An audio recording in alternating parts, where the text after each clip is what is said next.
This video brought to you by our frequent flyer subscribers. If you would like to support the channel, please consider joining our frequent flyer program at twitch.tv/NovaWing24. Good evening, everybody. Welcome to the stream. How are you all tonight? My name is NovaWing24, and welcome to Challenge Tuesday. I don't quite know if that has quite the right ring to it yet, but that's what it is. Challenge Tuesday, where we take on some of the landing challenges here as part of Microsoft Flight Simulator. Firstly, can I just say welcome everybody who's already joined there. Thank you so much for joining. It is awesome. Yes, Kiwi, yes, you were first this time. Rockview, great to see you here as well. That's awesome. Braytech, sorry, no prize tonight. Iron Obsidian, hype, great to see you. Aladdin, hello. Rockview, thank you very much. Hello, and thank you for the host. Drip Physic, hello, great to see you, my friend.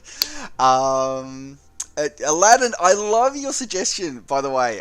Definitely put that in the flight suggestion in our community Discord, because I really like the idea of that. I think we could have a lot of fun with that as a group flight. So throw that one in the flight suggestions channel in the community Discord. That'd be awesome. Going over here, Game of Ash, hello, welcome to the stream, my friend. Yogi, hello, welcome to the stream. Alright, guys. So yes, as I said, hello, welcome to tonight's stream. It is great to see you guys all here already. As I said, we are going to do, like what we did last Tuesday, we are going to do some landing challenges tonight. I had hoped, because originally we were told that it was going to be the live event was going to be every 2 weeks. So I thought that maybe that would mean that this week we would see the change, but obviously it's probably going to be next week. Or maybe it's later this week. Who knows? I don't know. Because technically speaking, this sim has only been out, like... Well, I suppose technically speaking, it only came out sort of... What was it? Was it midnight? No, it was midnight Monday going into Tuesday. So yeah, it has been out for... It has been out for 2 weeks now. So yeah, I was hoping we'd see the rollover, but you never know. A Squadron of Shrug running, yeah, that's pretty much what I was thinking, Rugby. I think it'd be a pretty epic chance for us to be able to do a quick dash. Maybe not taking drugs. Maybe we're taking some very fine cigars from Cuba to America. Maybe we should think about that. Anyway, guys, as I said, we are going to do some landing challenges tonight, but I do believe that there are several landing challenges here as part of the activities tab. Which I haven't checked out since the sim has launched, because it's been so busy. There's so much to explore in this awesome new sim that I thought, you know, let's take a chance to be able to do that tonight and do that together. So that's yeah, well, something. Yeah, well, as I said, it's just cigars, just cigars. That's all it is. It's fine. Alrighty, guys. So as I said, so we will do. Depending on how these go, we will probably do a little bit of a group flight, maybe do an airport request later in the stream. But as I said, we're going to start tonight's stream by having a go at one or two of the default landing challenges. So let's go through and have a look there. And what we'll do is that we'll have a look and see what these are.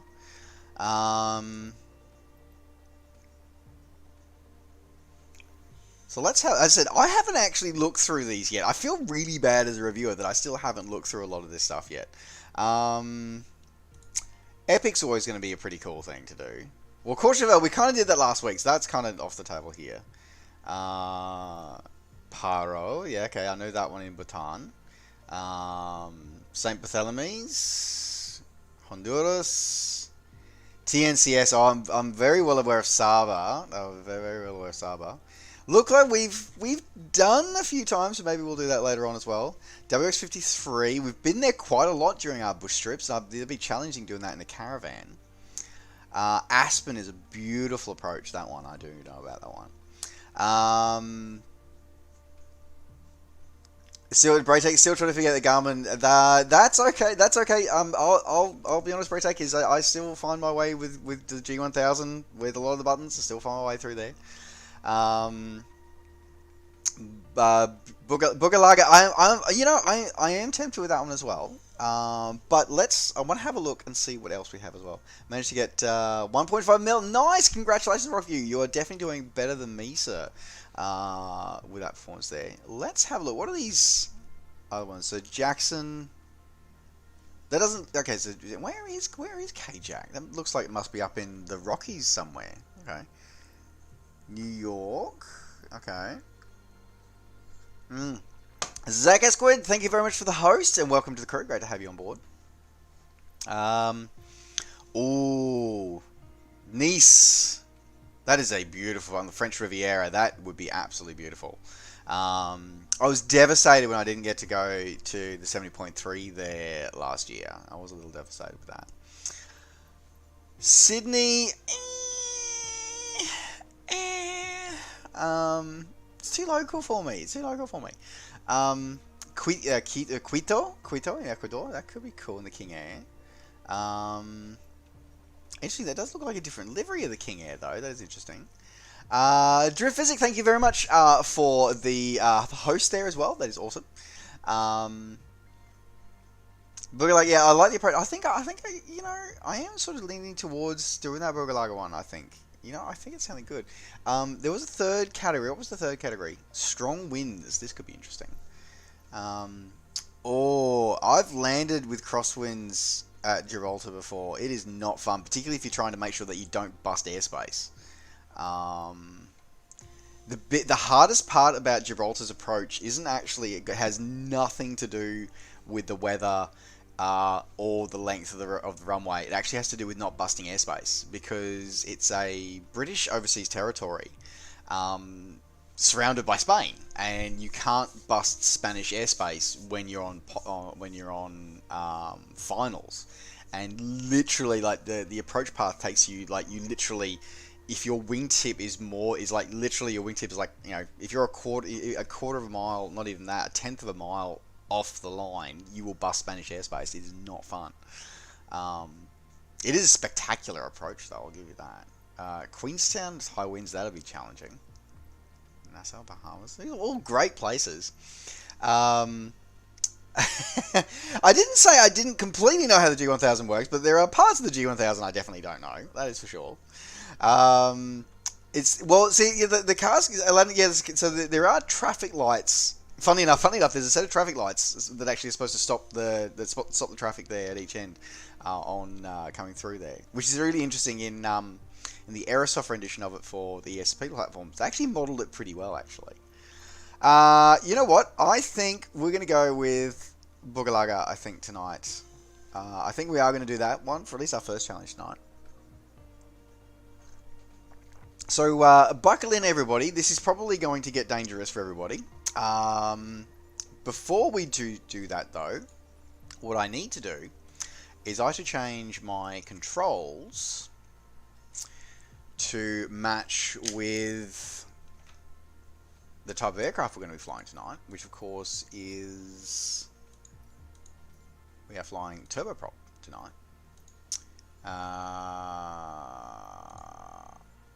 Nope, go that way, twin jet. No, because I should have gone the other way, shouldn't I? Yeah, I really should have done it the other way.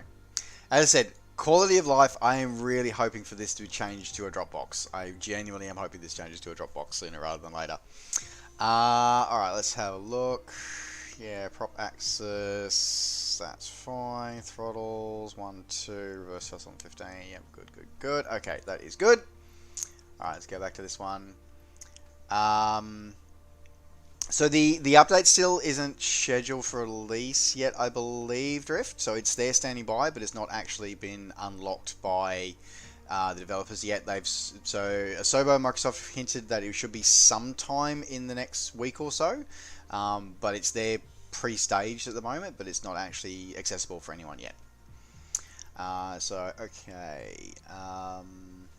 And Mav64, that's great that you got FS Economy working. I know a great friend of the channel, Alex from the Northern Alex. He has Flight Sim FS Economy working, and many people actually here. A few people here actually also have it as well, so that's great that it's working for you.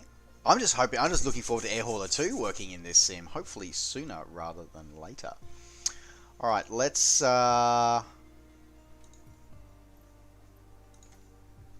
get started with our first landing challenge for tonight.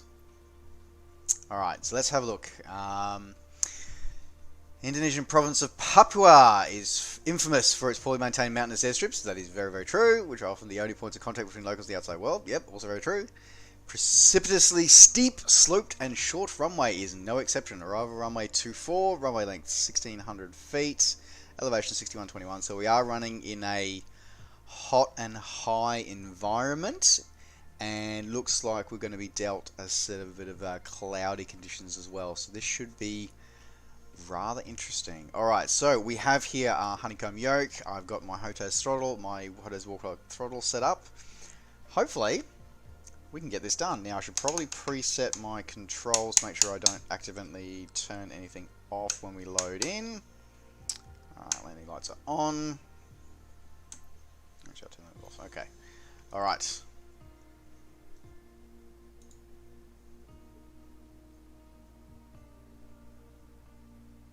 Circling approach over the field, coming in. So it looks like we're going to have a 13 knot crosswind as well.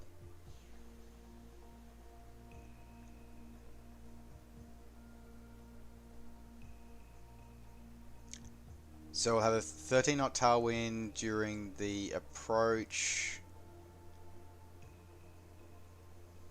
Crosswind as we land with a... That looks like it's probably going to be a 10 knot crosswind component with a 3 knot headwind component. This is going to get ugly. Alright, buckle in, folks.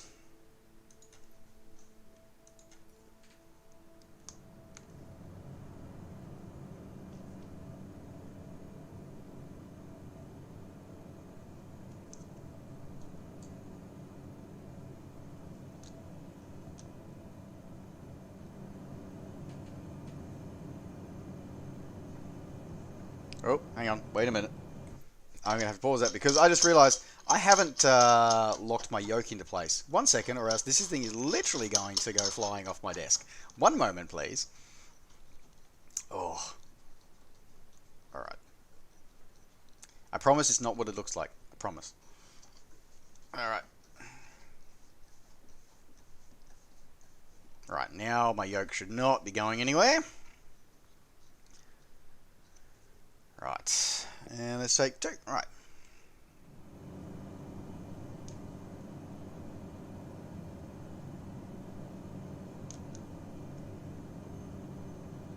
Okay.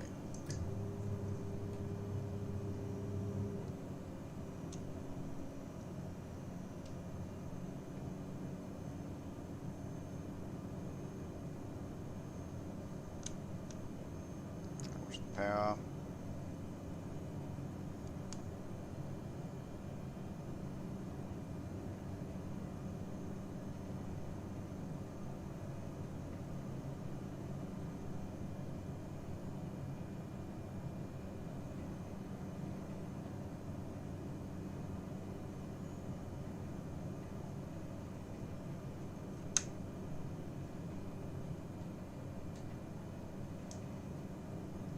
Going to be too high, I think.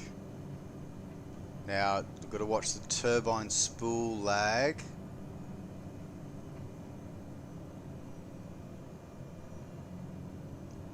Trade a bit of altitude for speed. Oh, that wind is going to be a nightmare.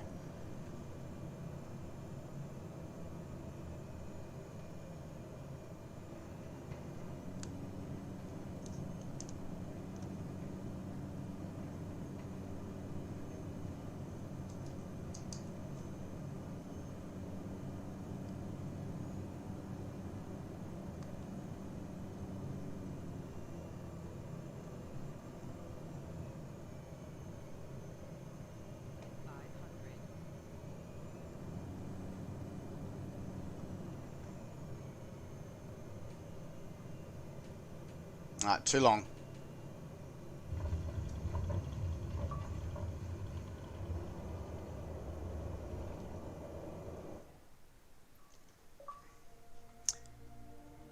Well, apparently I got an achievement, a couple of achievements out of that, but I'll take that. Okay. That was terrible for a start, but there's a strong crosswind component coming through there, and it's that strong gusting that you get going through that valley turn. Can really throw it off. Okay, so we've got to get... Alright. Okay. Let's keep going. We got this. Okay. Just... well, you know, you'll get the runway eventually. You know, ain't hard enough. The Moccastian. I'm not sure. I'm not sure which emote that is, Rockview. I'll have to see a picture of it to figure out what that one is. All right.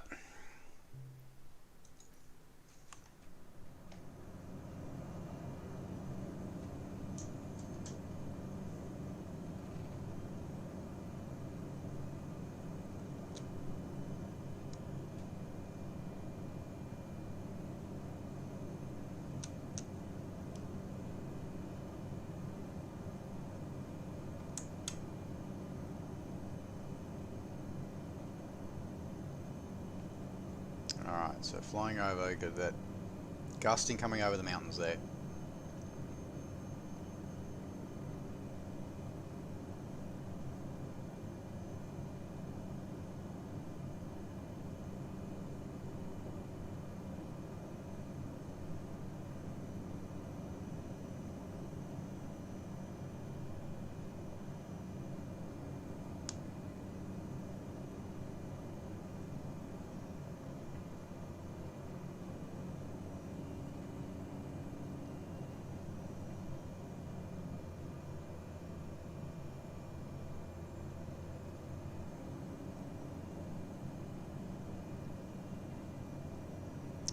Coming through onto base.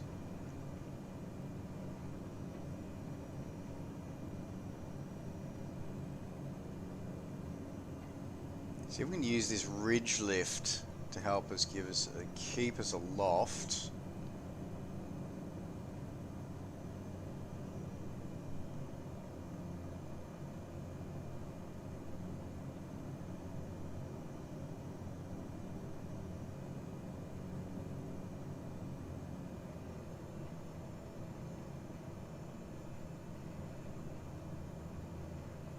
Okay.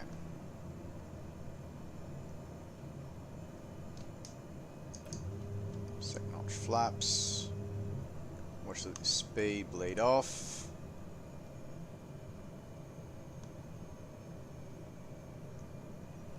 Ride the stall.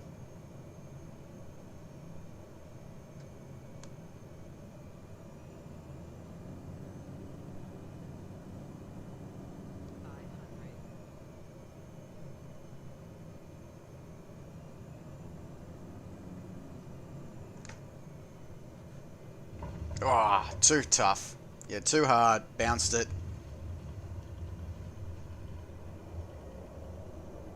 Boy, that was terrible, that was. Yeah, it only took my second, but it took my second bounce. That was awful. Yeah, we're not even going to talk about that one. We are absolutely not going to talk about that one. Next, we're going to restart that one. All right. No worries. Thanks very much, Rockview. Dragon's Calls, thank you very much for the hydrate. I'll have to put some H2O in my caffeine system.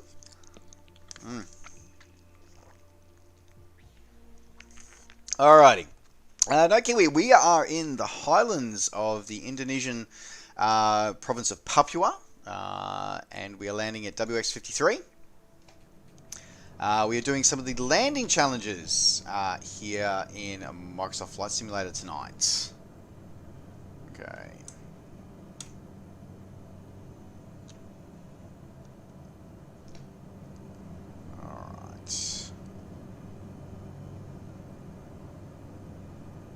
using synthetic vision again.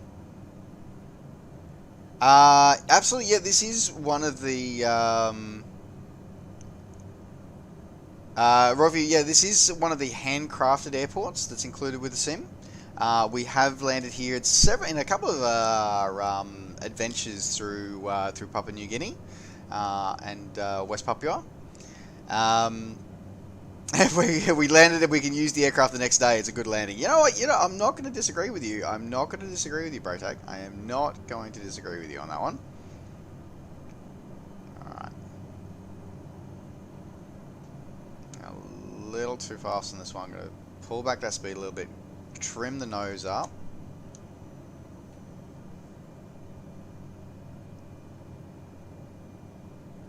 Okay.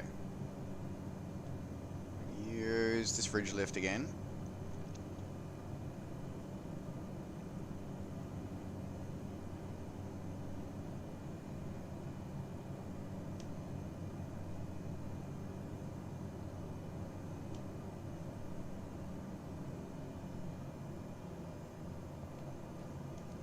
Okay, trim the nose down a bit more. It's such a beautiful approach though.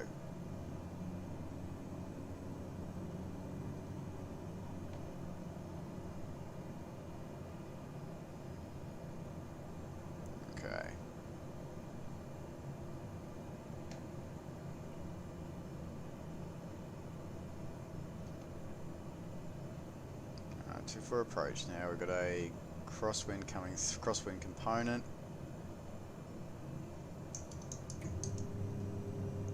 Second load flaps.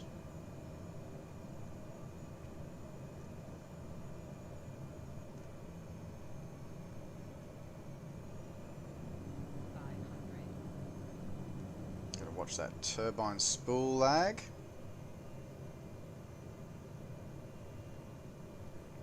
Ah, it's the right approach, but I'm flaring way too late. Okay.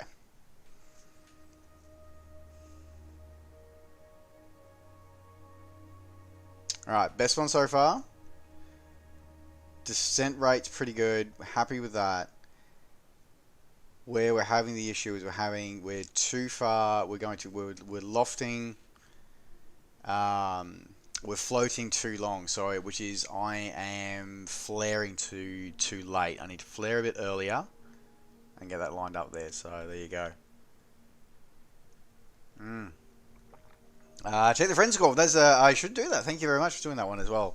Holy crap! I'm doing better than I was expecting to. There you go. Okay, cool, awesome. All right. Well. Can we crack 1 million tonight? We cracked 1 million on the Courchevel challenge. We should see if we can crack 1 million. Sorry, yeah, this is true. It's great though. I haven't done the tutorial yet. We'll do that on another stream, I think. Well, see, it's as long as you always remember that flight simulation, the desktop flight simulation, is a part of a training toolkit. It's not everything. It's not a complete solution, whether it be professional or for hobbyists. It's not a complete solution, but it is part of the toolkit that we use. But yeah, they said the instructions, those kind of procedure stuff can be really, really good. Exhibit, hello, welcome to the stream. Great to have you here. That's okay, no worries at all. You're here now. That is what's important. And even if you didn't make it, you could always catch it on the VOD. So, but it's always a great time to have everybody here as part of the stream. So, yay.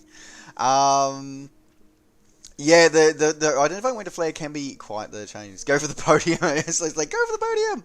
All right, okay. Let's keep going. I'm determined to get a better score with this. All right. Plus, we get to fly in Papua in this beautiful scenery.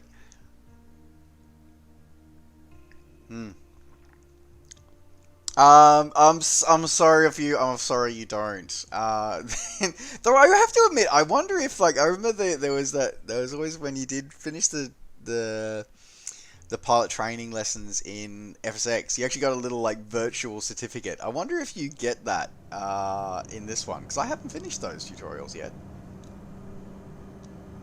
Okay, so we're gonna trim out. So we're gonna look for a roundabout. Let's look for a roundabout. Let's go for about, yeah, okay, about a little steeper descent rate than I was probably planning. But that's like, you know, trim it out to around about 500, 600 feet per minute negative.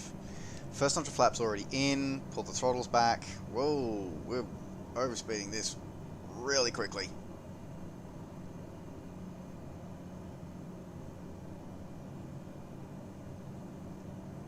Okay.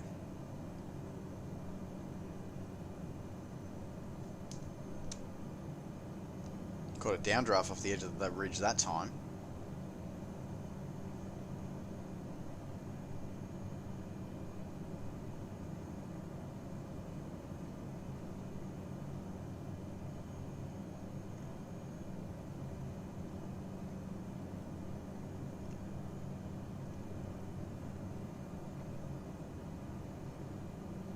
Okay.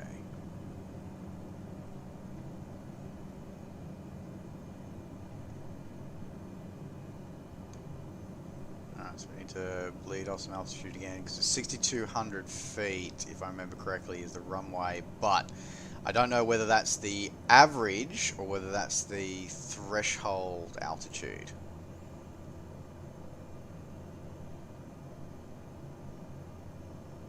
Okay.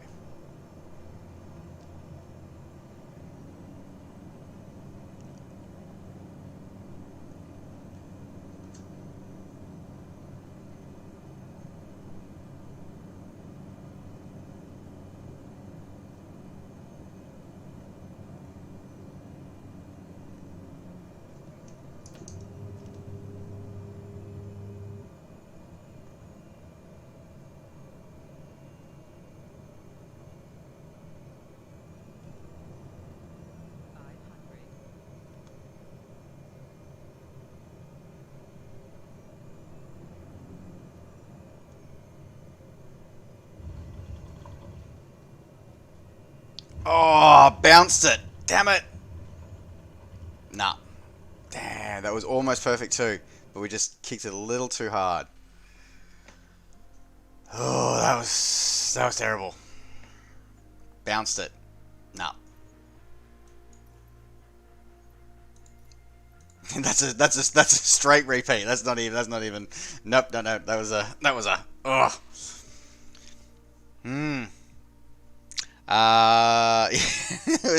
Yes, close but no cigar, as we would say, Rockview.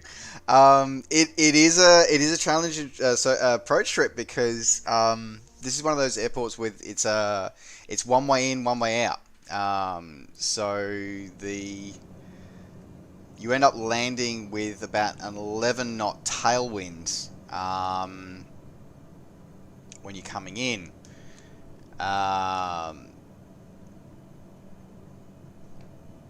And it's a circling approach, which is fine, but it's coming in. You got to do all the air rolling off the ridges of the mountains.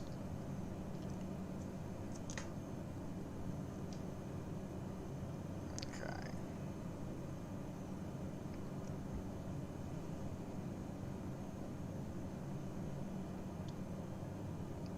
So we're going to keep bleeding off that airspeed, so we need to, not so much the airspeed, we need to bleed off the altitude again. So we're going to start a bit more of a longer curving approach this time. I'm going to bring that airspeed down. I'm going to ride the stall speed a little bit closer this time, if I can. I'm going to try and bleed off some of this altitude a bit earlier.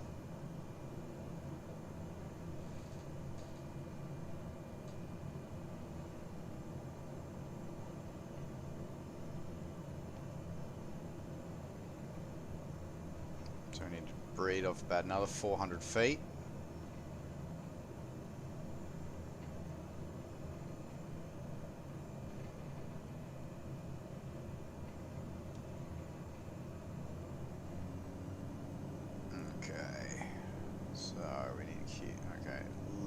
closer. Got another 200 feet to run.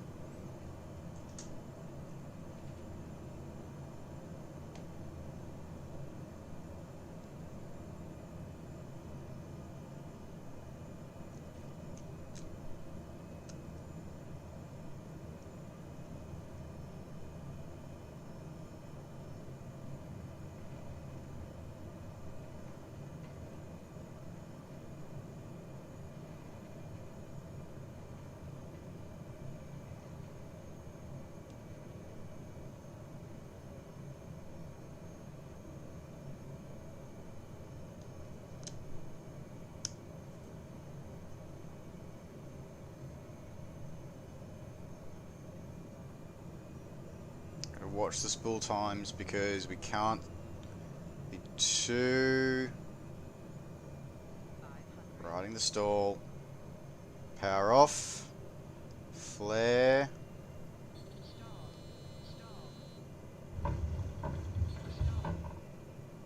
Ah! Too much back pressure on the yoke. I pulled it off the deck again. Yep.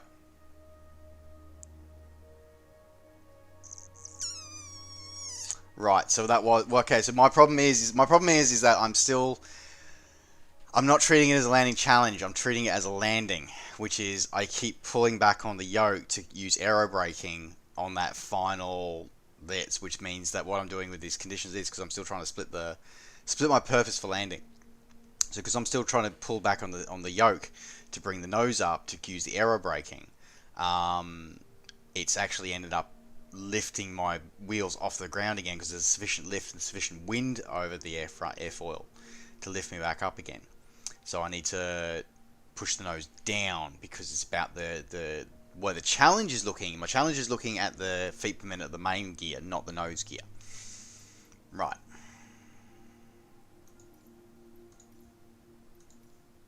Right. Okay.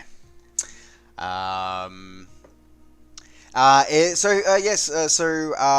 Hauler 2 is making a return on Thursday. So on Thursday, we will not be in Microsoft Flight Simulator. We will be in Lockheed Martin's Prepared V4.5. We'll be there and we'll be flying cargo around Australia. So join us for a more relaxing, chilled sort of concept. If there's enough interest in people wanting to fly with me, we may look at that as well. But yeah, as I said there, normally we just sort of come by, enjoy some tours, enjoy me showing off Australia, but it doesn't look as good as it does in Microsoft Flight Simulator, I'm afraid.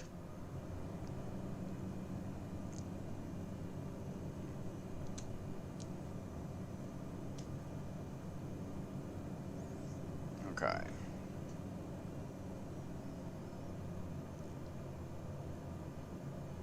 I know. Rocky was like, "Spot on." It was like, "Nah." Then as soon as I saw my altitude start increasing, I'm like, "No."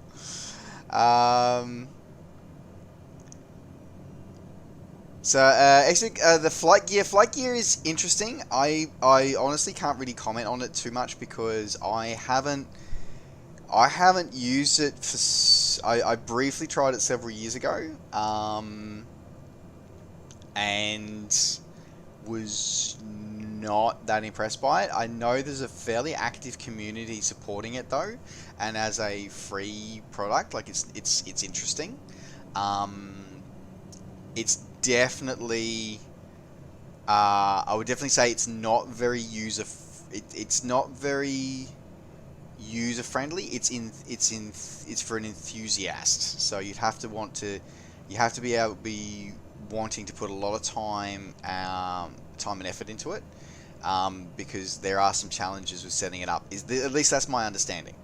As I said, I can't comment too much on it because I've never really spent enough time in it to give a in-depth opinion, as it were.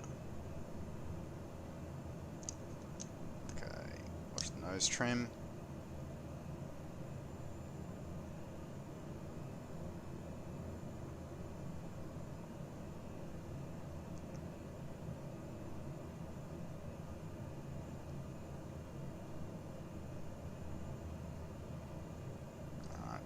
Final.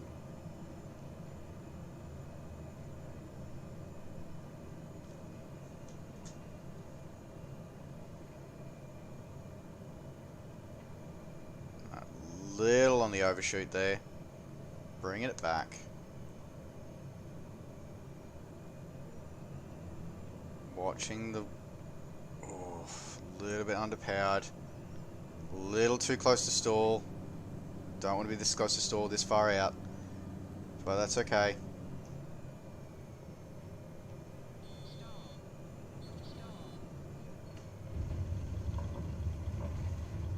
Way too hard a landing, but a little bit too far off to the right, I think. Curious to see what we get for this, though. Alright, so that was good. We were off here. Actually, it wasn't too bad. Okay. Alright. Better than I was expecting. I was way... Longitudinally, though, I was way off, though. Way off on that one. So let's get the planes. In the flight gear, yeah, flight gear is very strange. Prepared is not free, so prepared. So probably, guys, just for those who may not have been following me for a long time, so full disclosure, I work for Lockheed Martin, which is the company that produces Prepared, which is essentially an offshoot of the old FSX engine. So Prepared is sold in a variety of licenses. The two main licenses that you will hear talked about is academic and professional. Fundamentally, there is no difference between the two, however, except the EULA. And I need to be very, very clear about this, is that the EULA clearly states for Prepared that if you choose to, like, anybody can purchase Prepared, or almost anybody. Almost anybody can purchase Prepared. Now, as I said, the two main editions you hear talked about is professional and academic. In order to purchase the academic edition of Prepared, which retails for $60 US, you must be either a K-12 student or a current student studying an undergraduate degree at a tertiary institution. If you are not one of those two categories, you are to purchase the professional license, which is $199.95 US. That's pretty much all I'm going to say about the licensing for that one, and I'll close that and I'll leave it on. But as far as what the sim is, as I said, look, the sim's interesting. The sim's great. I mean, it's been very, very popular for quite a few years now. There are a couple of different versions of Prepared kicking around. V5 is the latest one. Fundamentally, though, out of the box, it's FSX with some slightly prettier graphics. Fundamentally, and as I said, I work for a company. I use it every day. And I'm saying it's a great, it makes a great procedural trainer, but in terms of its system, out of the box systems modeling, environment modeling, and aerodynamics modeling, it's FSX. That nothing's really changed. So as I said, don't get me wrong. I said I love it as a platform. I still fly in it. As I said, we'll be flying in it on Thursday. Anybody who's wanting to join, as I said, if people are considering joining, please let me know on the Discord, because you are welcome to join me in flying your own sim, whether it be X-Plane or FSX. Unfortunately, Microsoft Flight Sim is currently not supported in the multi-platform sim that we can use, multi-platform connection system we can use. Hopefully we'll see it supported soon. But yeah, so if people are interested in joining and they want to use some of the legacy sims, you're more than please put your interest in the Discord and let us know if you wanted to come on board. Otherwise, come along for the ride, enjoy the chats, enjoy the show. Okay, sorry. Oh, is it the 1 million marker? Let's go! No worries. Mr. Wookie, hello! Welcome to the stream. Flying Dutchman 599, thank you for the follow. Welcome to the crew. Great to have you on board. Mr. Wookie, we are trying to hit the 1 million points on our landing challenge here in the beautiful area of Papua at WX53. Because why not? Is the reason. And million. If you just eclipse me, if you just beat me to 1 million, Aladdin, I will be most disgruntled. I'll be most disgruntled. I won't. I'll be telling you congratulations is what I'll be telling you actually. But anyway, okay. So we're gonna watch that. Okay.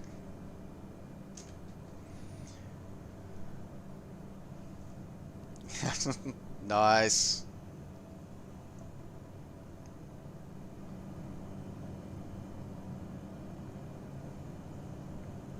Now, Braytech, we never say things like that. We never say things like that, Braytech.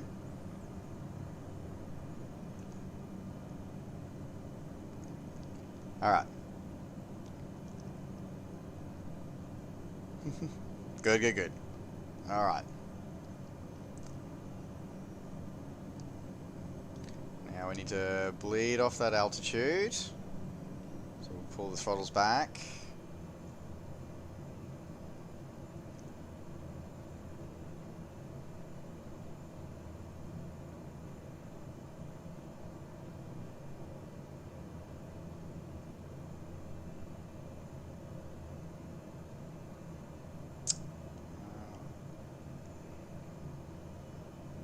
Thank you very much, Mr. Wookie. Mr. Wookie with 2 E's, of course.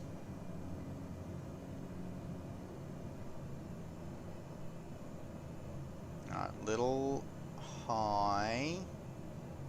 A lot high, actually.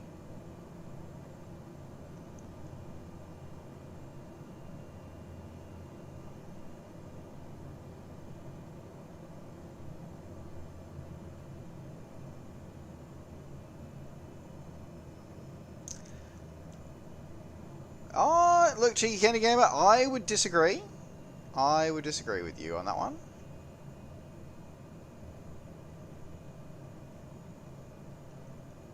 Alright.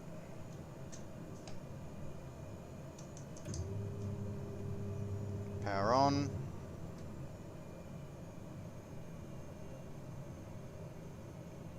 Unstable. Way unstable. Way too unstable.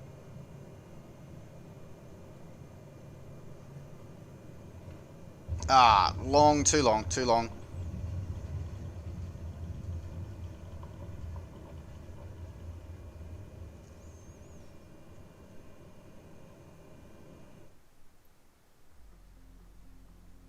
I was definitely closer to the center line this time, but yeah, it was far too long in that one. Congratulations, Mr. Aladdin. Congratulations very much on that one. Congratulations. All right. Well, I said we're still gonna try and hit the million ourselves tonight. All right.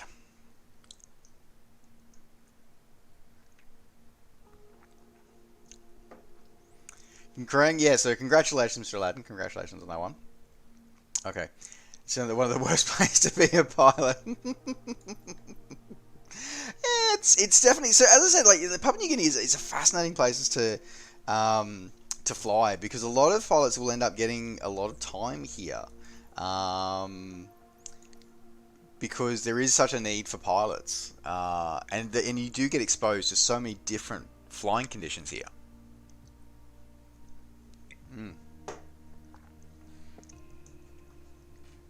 All right.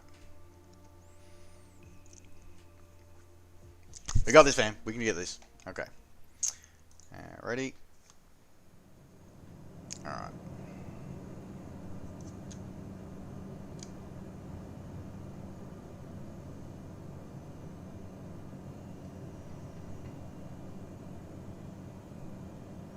I want to circle this around a bit more. Well, yeah, that always, XD, thank you very much. Welcome to the, as I said, as always, welcome. Everyone is welcome to the community. We always try to be positive, because we are all learning at all the time, and we try to be embracing of all sims. We are sim agnostic. We love all sims, and we welcome all methods of simming as well, and all ways of simming, because each one of us, just like in our real lives, we all have our unique stories, our unique tales to tell, and none of us are wrong. We all come together to celebrate love of and enjoyment of various different aspects of life. So, if we can help promote positivity and understanding and enjoyment with virtual aviation, then everybody is more than welcome.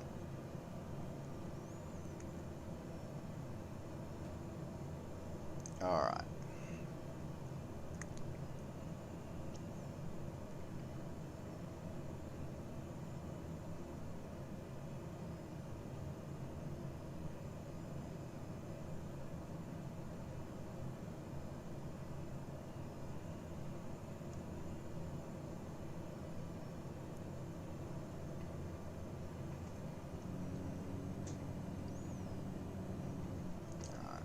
Full flat. Pitch down.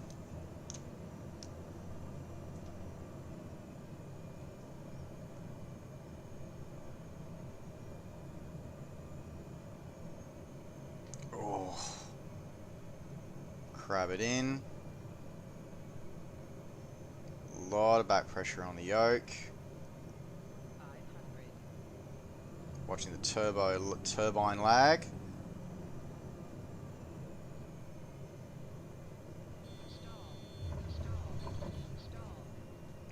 Oh, bounced it.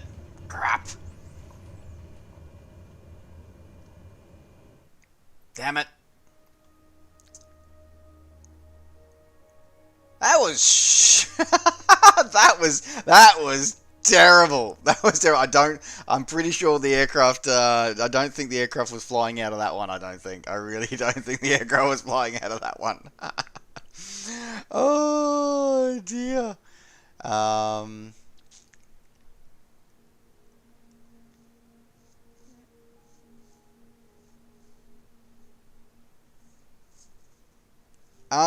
Sorry, like, so hang on, guys. So cheeky Canadian. So here's a couple of things here. Streaming is not easy. So just putting aside flight simulation for a second here. Sorry, guys, this is going to be me getting a bit my soapbox here for a second here. Streaming and building a community is not easy. It's not. You have to come to it from the right place. The best thing I can sort of say is ask yourself why are you doing this? Why are you streaming? What is it that's bringing you here? Why did you broadcast that 6-hour flight? Are you looking for engagement? Are you trying to promote a brand? Are you trying to promote yourself? Are you trying to get validation? Or are you trying to share experience? Are you trying to foster something? Are you trying to create something? And I'm not saying that you have to answer these questions straight away, but there's something to think about. Why do you do what you do? Now, I can only speak for myself. I can't speak for you. I can't speak for anybody else here. I think that everybody here is absolutely crazy that they come and watch me fly and support me the way that everybody here does. And I'm so blessed and I'm so grateful for it. But the answer for me, when I ask myself that question of why do I do what I do, I share my love of aviation, virtual and real.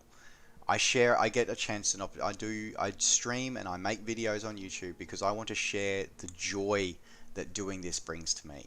I want to share the challenges that this brings to me. I want to foster a sense of caring and understanding and enjoyment and foster that sense of enjoyment across this community, across all gaming communities. And I want us to make sure that that when people are new and are starting flight simming for the first time, that they can find themselves in a place which is welcoming, that is open, that is willing to support them as they take their first steps into a larger world. So I'm happy doing this with nobody watching, because for me, it's about finding the love in it. It's about sharing my enjoyment and sharing my passion for supporting a community and hopefully maybe inspiring someone to be able to try something new that they've never done before, One of the greatest things about this release of this sim that is fundamentally so different from everybody else, from every other sim that's come before it, is that we have now a massive influx of people who have never even contemplated downloading and starting a flight simulator before, have never even imagined the concept of installing it on their computer and exploring the world. And now we have people who have, who might have seen an aeroplane in the sky and sort of they twinge the back of their head thinking, oh, wouldn't that be cool? Now suddenly they can see the world. They can explore, they can feel what it's like to be at the cool seats of an aircraft. And we stand at the precipice as a flight simulation community of welcoming a whole new generation, of exciting a whole new generation of pioneers, of designers, of pilots, of flight crew, of cabin crew, of maintainers, of air traffic controllers. We are standing at the precipice of people who will be inspired, who will feel, who will crane their heads skyward and say, I can do that. I had a taste for it here on my computer with Microsoft Flight Simulator, and I found a community that is loving, that is caring, that is supporting, and is willing to help them grow. And those people will go on to be the leaders of tomorrow. If I can play just a tiny part in that to help inspire those people to reach for those goals, I am far beyond blessed, if I can tell you that much. I just want to be here and promote the good times and have fun. I'm here for that. And I'm very grateful that apparently you guys seem to think this is a pretty cool idea and you support what I do. And I'm very grateful for that. So, anyway, okay, I'm going to get off my soapbox now and go back to flying because that's what I'm good at. Well, actually, no, I think we've proven tonight I'm not that good at it.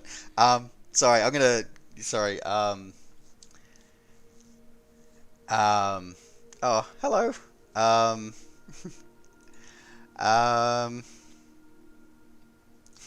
Oh, thank you guys. As I said, this is just what I do. As I said, I'm here just to share the enjoyment for it. Do I do flights with people? So most of my streams that I do here in Microsoft Flight Simulator will be open streams. We will have information that you can join us with. This is not one of the streams this part of this stream will not be. We will be doing a group fight later on in the stream tonight. But right now we're doing some landing challenges because this is our Tuesday challenges, our Challenge Tuesday. So we're trying to hit the 1 million here, but yeah, we'll do a group flight together later on, and we'll put some stuff together for this for you guys as well. As I said, I need to put this more accurate. I think I've put it updated in my plan, my schedule thing here on Twitch. But yeah, we will be streaming Microsoft Flight Simulator at least twice a week. Possibly 3 nights a week. Thursdays, as I said, we'll be going back to Air Hauler 2 because I've been neglecting my company. We need to do that some time there as well. But definitely Tuesdays and Saturdays, we will definitely be here in Microsoft Flight Simulator. And Fridays, maybe not so there.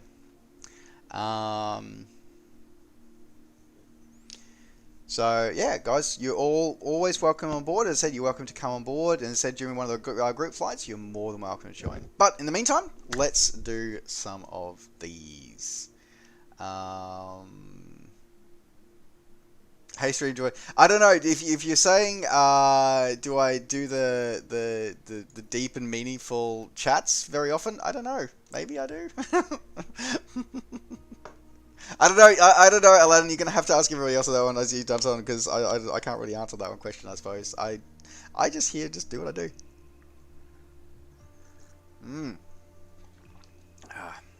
Okay, apparently my pancreas is also disgruntled, so I have to check that after this one, guys.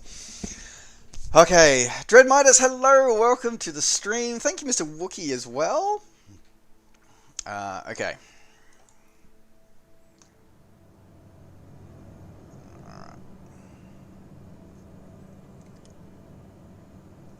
You know, the other thing we could just do a tactical approach into this one as well. That is the other way to do it. I don't think it'd end well, but we could do a tactical approach.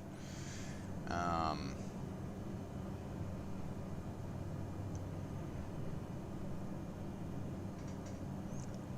Alrighty.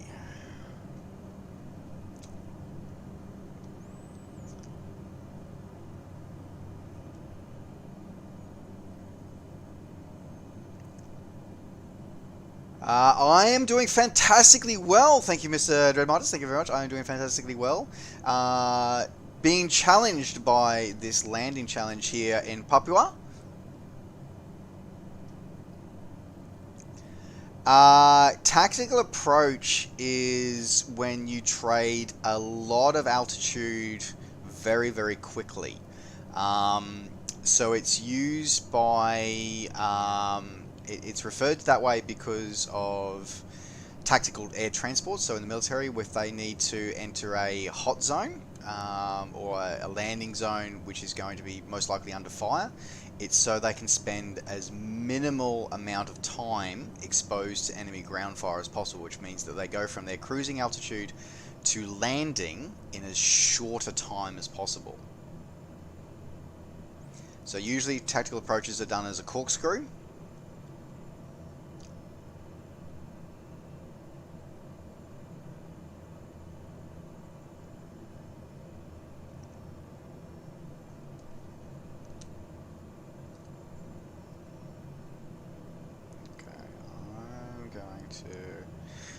Chicken Canadian Gamer, thank you very much for the follow. Welcome to the crew. Great to have you on board. Alright, I'm going to drop these flaps out earlier. Alright, we're going to try and ride this stall speed a little bit longer. Now, I do know we have a crosswind coming in from the rear left, which means that we're going to want to drift here and kick in some rudder right at the end before touchdown. Now we're going to watch that turbine spool because we are running hot and high.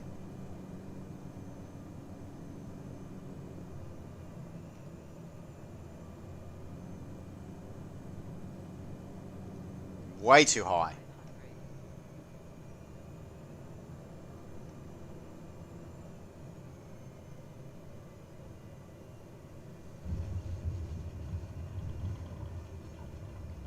Pretty sure our landing rate was probably around about 700 feet per minute, so I'm pretty sure that's not going to be good. Ugh. That one's better, still was way too off in the crosswind.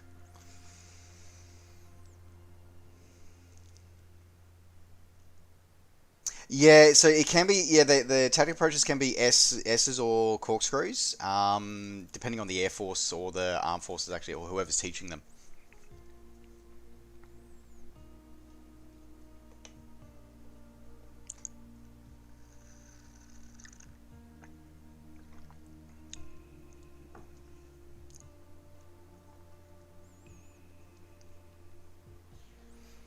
Can I go? Yeah, so the GA flying is as I said, well, GA flying you're definitely going to love here. So my preference is always GA flying over over airliners.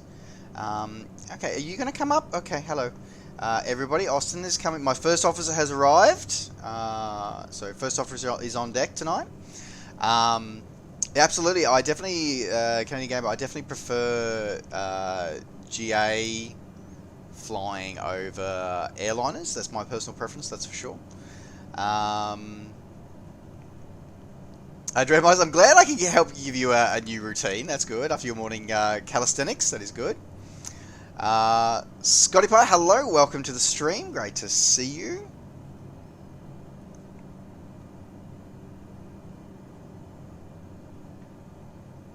Excuse you, first officer. I am trying to fly this approach right now. You're going to have to wait. I'm sorry. You're going to... Okay, fine. I'll give you head scratches, but I'm going to need my hand back in a minute. No, I need this.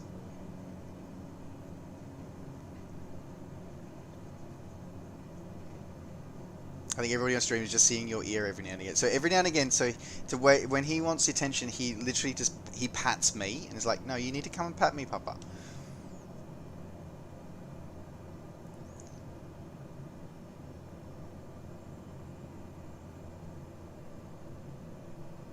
Okay, two, oh, no, should be about right on height. Might have left that turn a little late though.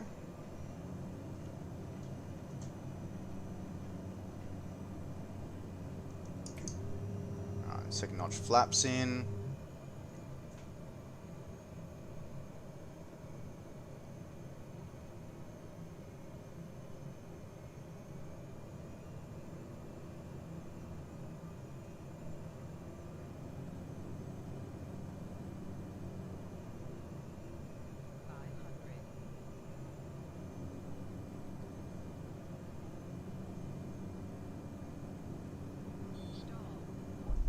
Oh, that would be the tree line on on short final there. That's what that would be.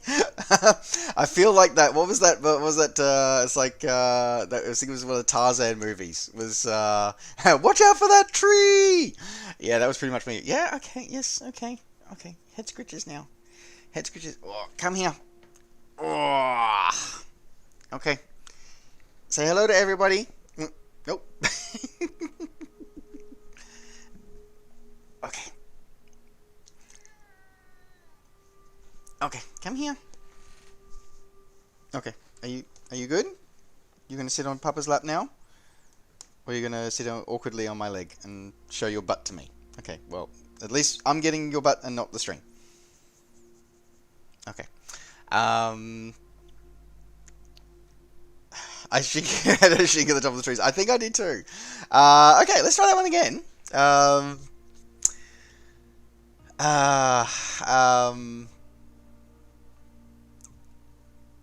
Oh, thank you, SUV. Thank you very much for that. As I said, like I try not to get on my soapbox too much. That's the second time I've had to get on. I had to, but it's the second time I've got on my soapbox so far today. Had to get on to on a Facebook group earlier today as well. Okay. Can I have this arm for throttle controls now? Probably not. Okay.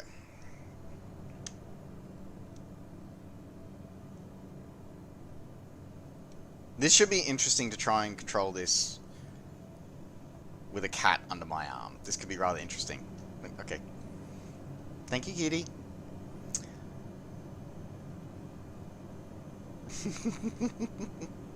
Just, alright.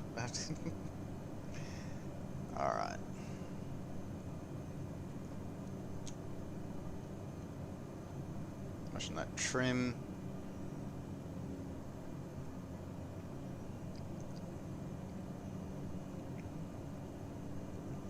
So I'm going to make it a tighter approach turn this time.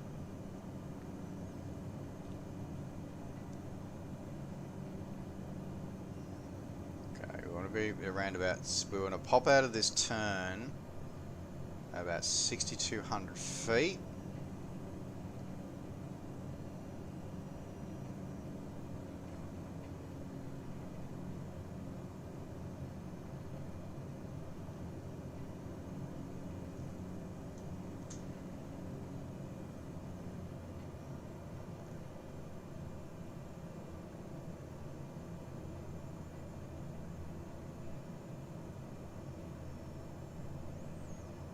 Should be able to pop out of this pretty much directly in line with the runway. Now remembering that we've got a tail and a crosswind coming through here.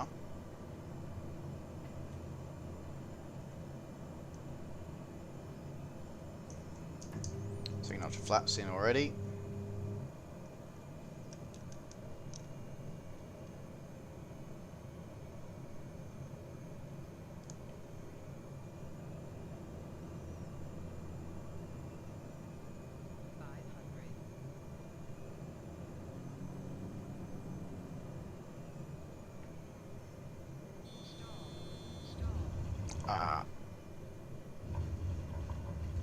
Well, we bounced it, but we bounced it right into the box, so...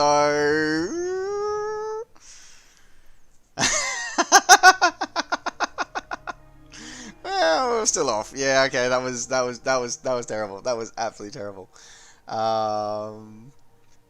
The scenery does look absolutely amazing here. It genuinely does. So we're in Papua at the moment. New challenge: one-handed landing with the fluff. Yes. Wookie has 53 kilograms of fluff. Oh dear. No pets in the cockpit. You're obviously going to be really loud. Oh. George of the Jungle. That's what it was. There you go. Patent by landing procedure. Everyone seems to copy it. You just every now and again just have the seal of tail just wafting through here. Yes, okay. I'm getting the grumpy look from slightly off camera here at the moment. You probably will every now and again see, you might see an ear twitching off the edge of there. Yeah, I've seen some of their videos actually, Dreadmidas on YouTube. They're fascinating videos, that one.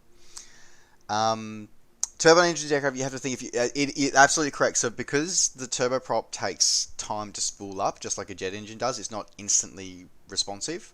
It takes time to, so a piston engine, and to a lesser extent a jet engine, they're immediate responses, whereas a turboprop has to, essentially it's a jet engine with a propeller at the front. So you have to give it time for the gearbox, for the jet to power up, to then drive the gearbox to drive the prop. So you have to think several seconds in front. Some more than others. So for example, the Garrett turboprops in something like a Fairchild Metroliner, for example, you have to think about almost 10 seconds in front. Longer at the edge of the performance envelope.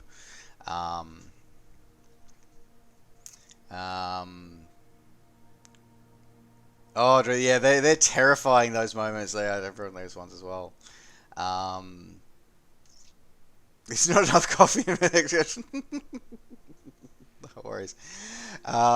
Stream is not the cat movie. We tolerate the animals and butts. You know, I never saw the Cats movie because I've heard terrible things about it. Also, I dread to think what they did with Dame Judi Dench about it. So I was kind of like, you know what? I'm just going to stay clear of that movie because I thoroughly enjoyed seeing it in the West End in London. I thoroughly enjoyed seeing it there. Absolutely, that's a positive say as well. RSK Cooper, thank you very much for saying hello, and welcome for you. Hope you are doing well, sir. Strayator, thank you very much for the gifted sub for Braytag. Thank you. I love seeing. Can I just say again, guys? Like, I love seeing how. I've just said it before. I'll say it again now because I love how supportive everybody here is of everybody here, and that's what makes you all such wonderful people. Truly wonderful people. And I said I just really want us to all share this community and share this love of flying together. Yay hype. Okay.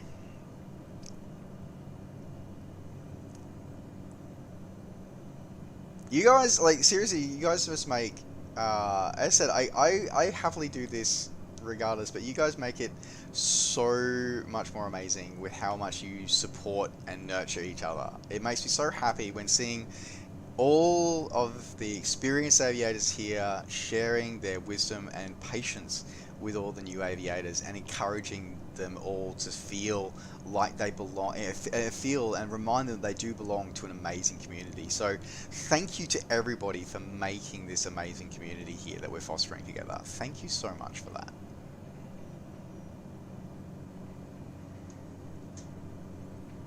Okay.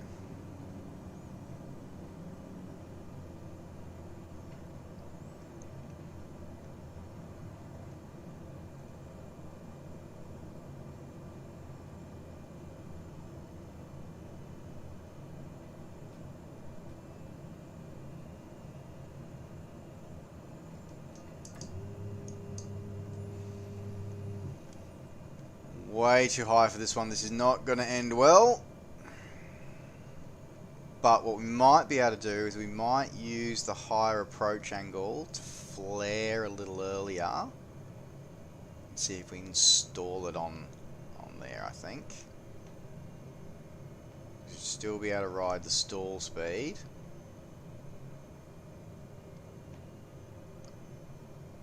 We want to have a little bit of power available so we can avoid that tree.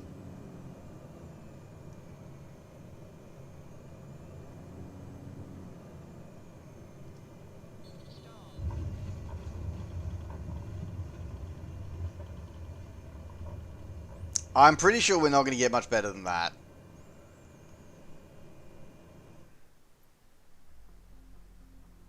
How are we 89 feet off vertically? How are we off by that much? We can't have been off by that much.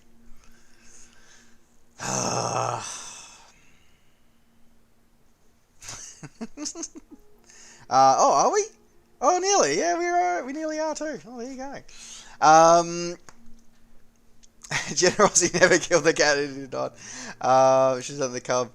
Oh, look, I learned. I tried. I took off it. So the cub the other day on a off stream, it was blowing a gale here in Newcastle, and I literally just fired up the cub here at Williamtown, and all I did, parking brake on, extended the flaps full, and then let the parking brake go, and I literally just took off. It was hilarious. It was so hilarious. Scooty Pie, has the game been a bit overhyped? Is it generally decent altogether? So that's a really interesting question, Scotty. So that is a really, really interesting question. So is it overhyped?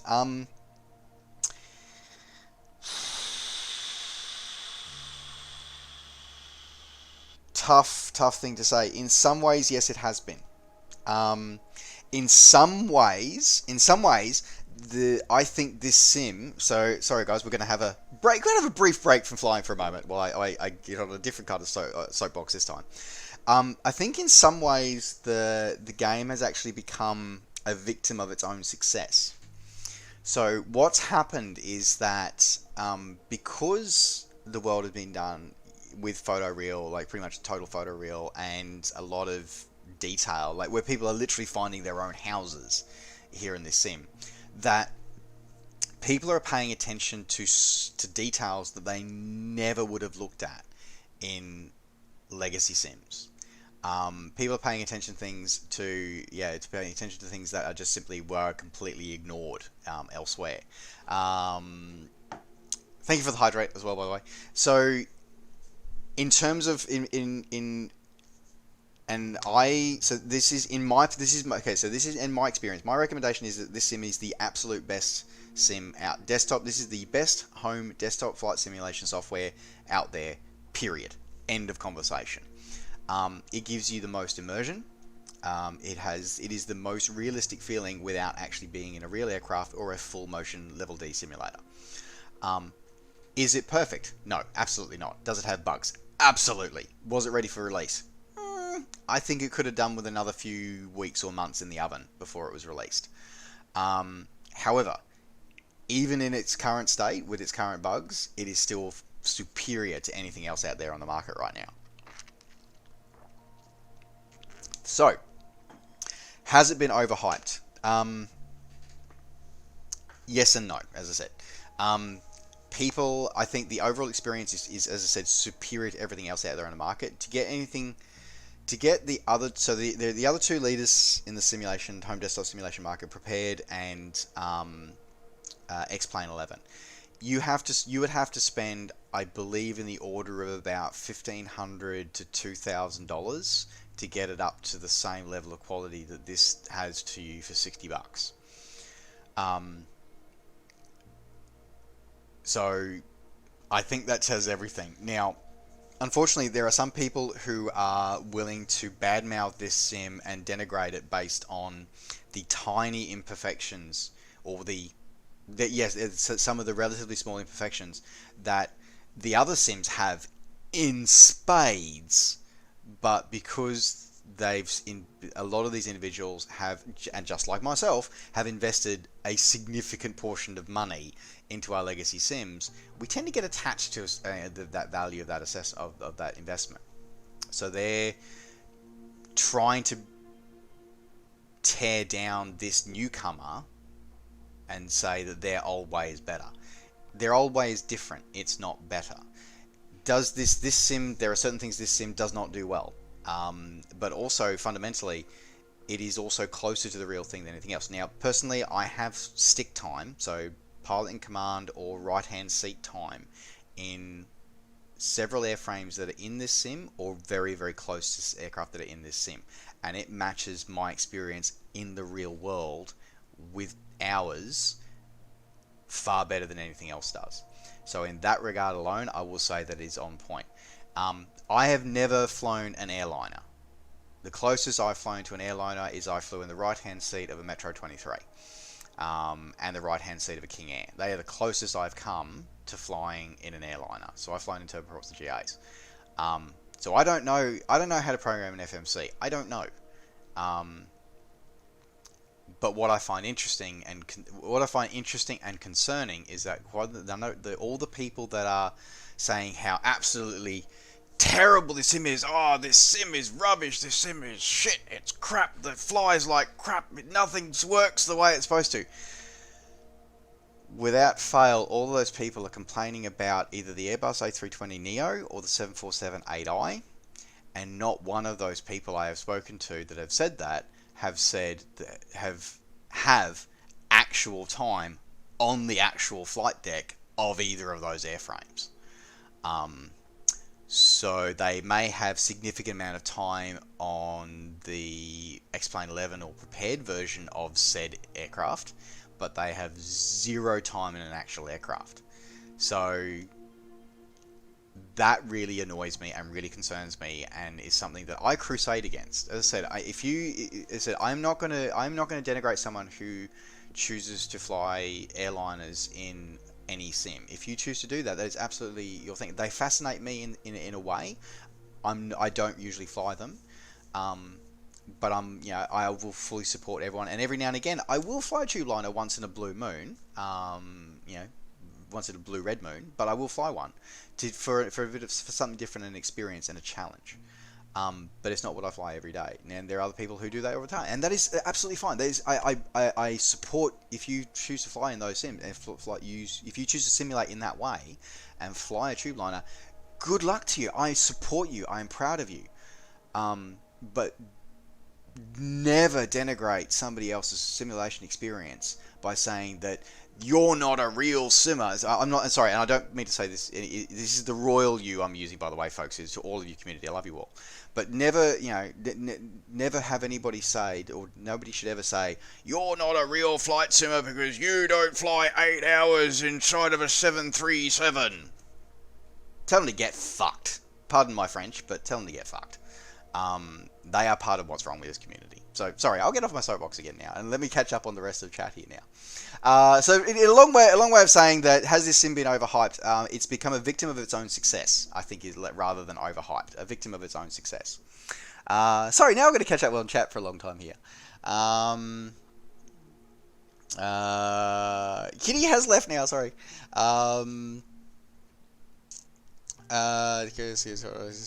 Is there no, there is no instant replay feature in the sim at this time. Inverted Mayo, hello, welcome to the stream, great to see you. Yay, all of the hypes, yay. Get the coffee out, says rush it up, curiosity, cool head, yep. 300-foot trees, well, these are, fortunately they're only 200-foot trees now, for the most part. Yeah, but who does not release games early? And that's funny. It's a good point. Is that all games seem to come out early these days as well. The roofs, I know, right? Then that's another good point, Joe Midas, is that it is games as a service. Like, so with the difference. So Microsoft have already committed. Microsoft and Asobo have both committed to 10 years.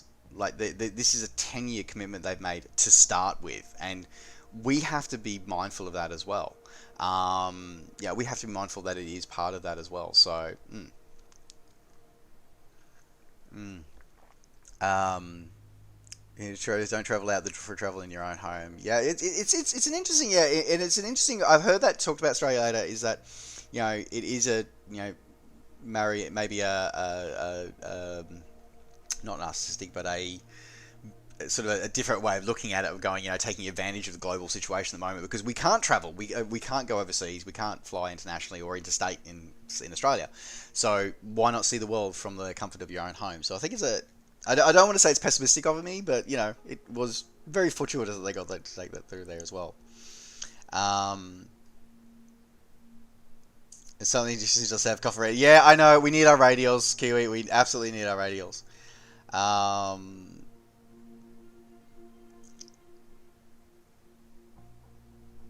That's a really interesting, Loreth. I'm just reading your response to that. It's really, really interesting. And I think that, yeah, the thing on Game Pass and that's what I'm really proud of. Is I'm proud of that this is accessible to all of a wider generation of people. So you don't have to spend a fortune to get into it. It is still flyable with an Xbox controller. It is still flyable with a with any sort of interface, and you can do that. And because you can get it on Game Pass, it's gonna give more people that option and that inkling and that desire to try. And again, that's what we're here for. That's what we are here as our community to do. We're here to grow this community together, to be a place for all those people who are trying on Game Pass and going, you know what, I really like this and want to try and get into it a bit more. We're here to support those people and welcome them to our community and help them grow.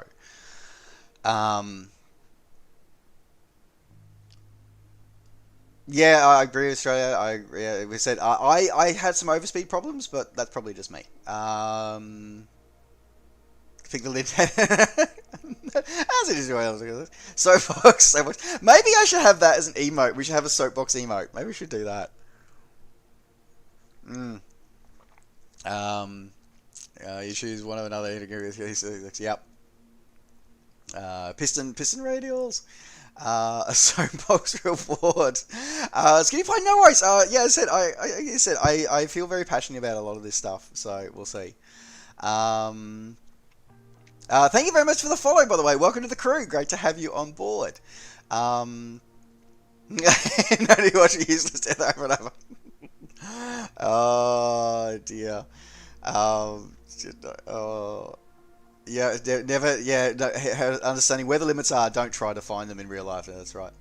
Yeah, absolutely, Vertimatic. It will only get better from here. Like if this is what it's like at day one, and we've got 10 years of development committed here. Like, imagine how we can go, guys. This is going to be awesome.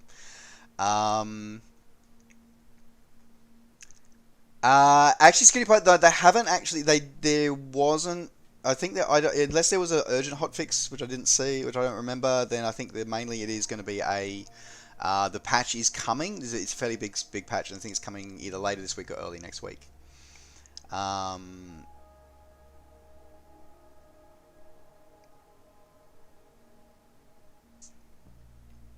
Yeah, I think she was like, yeah, it's at least it is what it is. And even in my preview series, I sort of said I think there were still a few things that were issuing about it, which we found in our live streams here since it's gone live. But overall, it still is.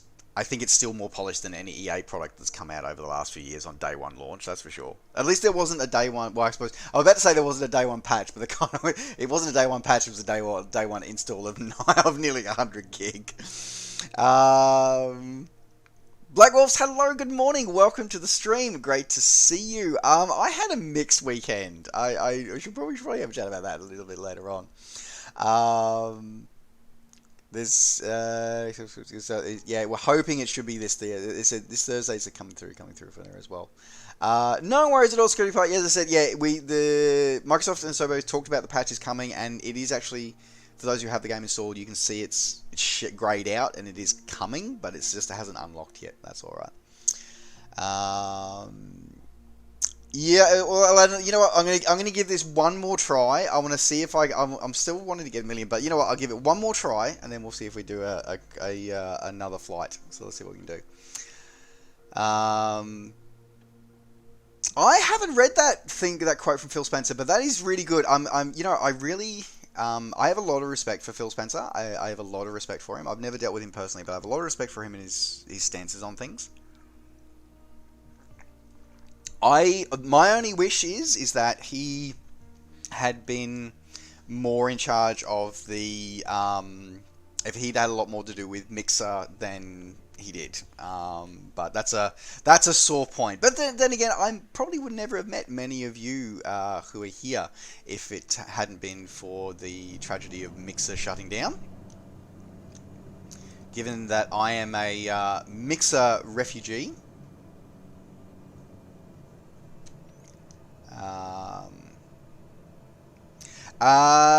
Logath, if you could link it in the Discord, that would be awesome. Thank you very much.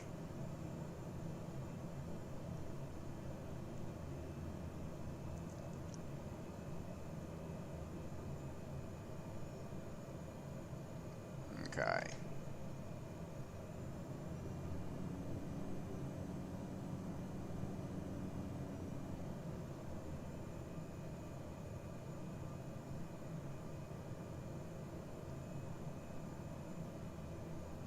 Yeah, like I said, I was a Mixer. I said I sort of enjoyed my time. I really enjoyed my time at Mixer, and was looking forward to broadcasting this new sim on Mixer when it came out. And then with everything that went down with that, it was I didn't know where to go, and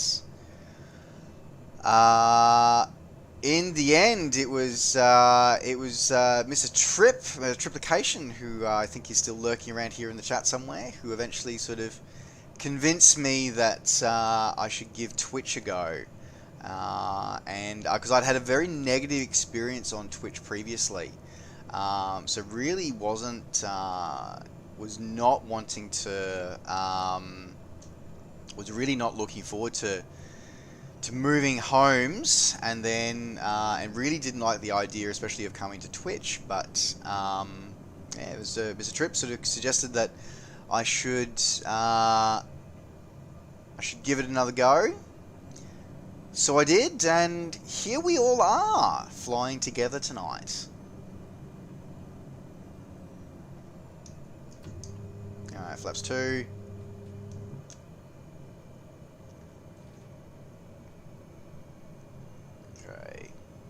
Watching the turbine spool, coming a little steeper.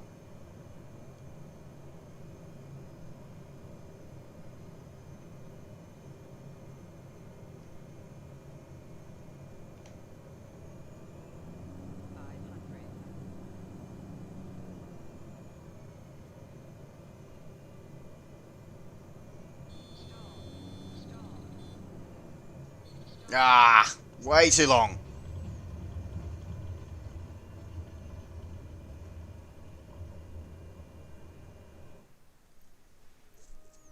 Oh, we were so close, but we were so wide. Oh.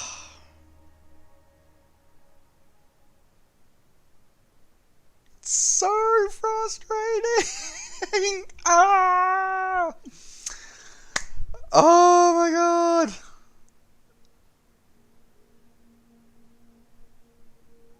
All right. Okay. We're not quite in the top 1,000. I'm number 2 on my friends list. Well, Aladdin definitely wins this round. Alrighty. Let me have a look. Oh, excuse me.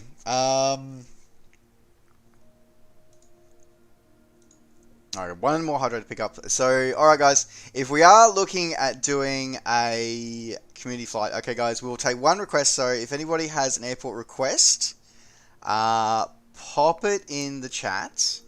I am going to go grab a refill of my coffee.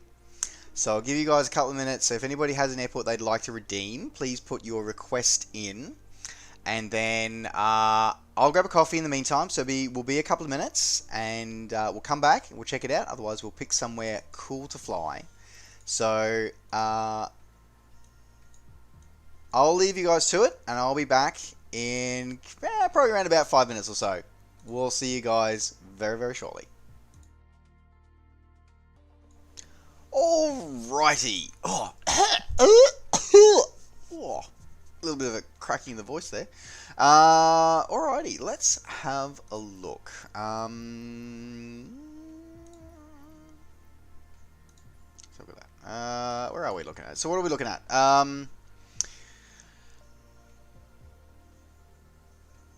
So we got Ontario or Bendigo in Australia.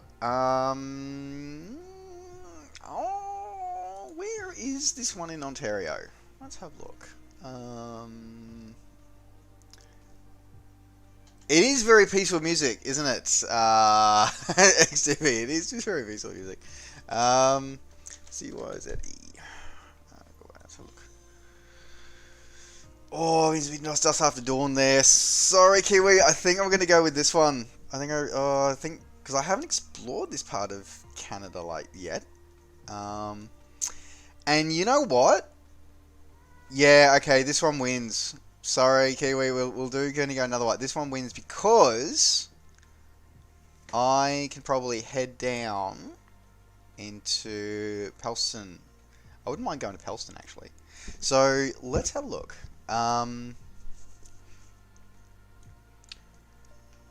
So we can see, we can go all through. Yeah, we can go through. Let's have a look. Well, let me have a look at where is my caravan. Let's go for a caravan tonight because I like the caravan. My first officer has returned. Hello. He's here for head scritches and to show off his butt. Fly east along the island, then go south. Okay. Let's have a look. NOBA24. Right, there we go. So not sure what we mean by any new airports, but well, if you mean new airports as opposed to say FSX, then absolutely. Is every airport included? There are a few missing. Generally, related to either if they're military fields or if they've been blurred out in Bing Maps for any reason, then they may not be included. Fly east along the island and then go south. Okay, so we'll fly east along here and then head south. So we've got a bush strip down there. Warrington. Don't think we're going to Toronto. Let's head it down into. Let's do that as our arrival for now, and then we may fly on to somewhere else afterwards. We're not sure. And then let's set that. Add. So that way we can fly sort of east along. We can sort of follow along here. Use GPS if we need to, and move on through there as well. Valdez is missing. Okay. Shukat I think was missing because it's removed from Bing Maps for some reason. I can't remember why, but I believe it's removed from Bing Maps for a reason. Okay, so let's do a park at. Okay, I'm going to come in at parking 2. So let me get a few things ready for everybody here.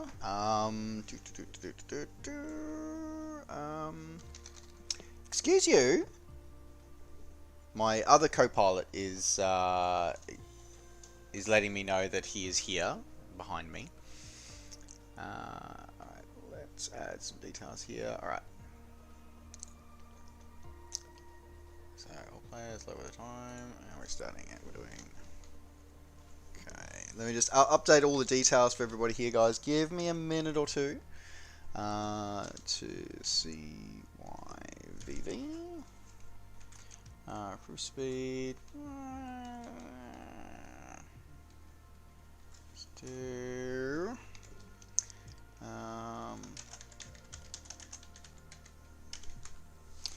Caravan. What is the caravan's cruise speed? 190. So let's go for 180-ish knots. Cool. All right. That should be good. Alright guys, so if anybody is wanting to join us, you are more than welcome to join us in this flight today. So please, in chat, type !flight or !fly. For all the information that you'll need, if you do want to join us, as I said, I'm going to spawn in on parking 2. I should probably make sure I turn all the things off in my Honeycomb yoke to make sure that everything's going to be there for us there tonight. So let's with Western Australia, the wrong account code. So that's interesting in Vertimea. I'm not sure. I didn't realise that. I said I got the ones in most of the ones in Queensland and New South Wales have been correct so far. All the ones I've gone to so far. Okay, so it should be good. Let's go with fly. So fucking. Yeah, that'll never happen. XDB, that will never happen. I'm afraid. Two fundamentally different engines. Those ones. So my other co-pilot has the apocalypse is going to be upon us because my other furry co-pilot has figured out how to open doors, and he's just opened up the door to the cupboard in my office, and he's just disappeared inside. So the apocalypse will be upon us shortly. Cats have learned how to open doors. Smaller plane, more views. I know, but I just yeah. See, I love the caravan. I love the caravan.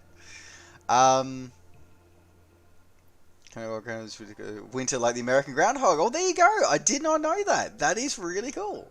I love going. See, this is why I love doing flights from suggested by you guys, because we get to find some cool local details. This is so awesome. Multiple latencies seems to be good from it. Yeah, it is. For the most part, it's good. It is really, really good. There's very little issues with multiplayer. It is right there as well. Cats have. I know. It's terrifying. I have no idea. Not sure, Australia. Sorry, dude.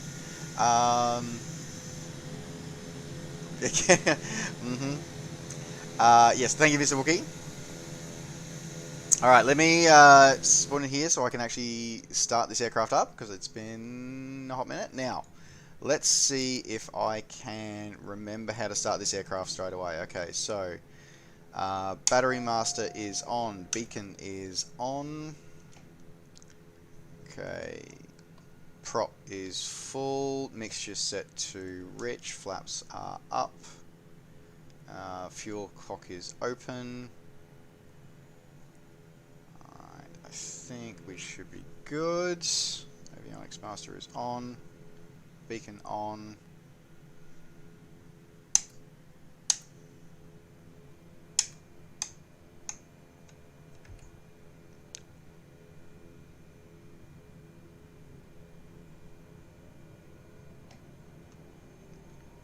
Starter on, powering up.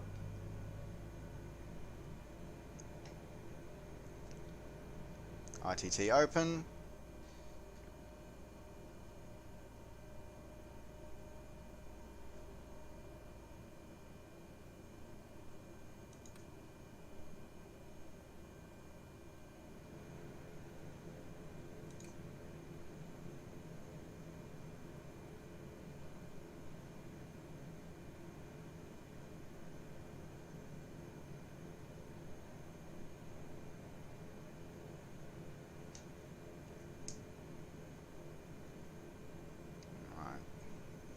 Catch. Think we did. Think we're looking good.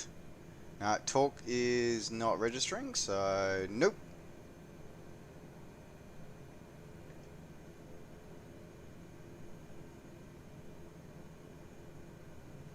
Okay. There we go. Okay, torque is good. Didn't hold the starter down long enough. There we go. That'll be my reason. That'll do it every time.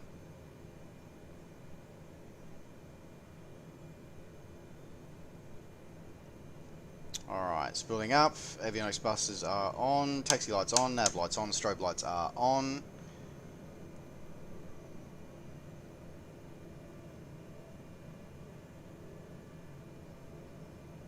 Pitot heat is on. Stall heat warning is on. Wing lights are off.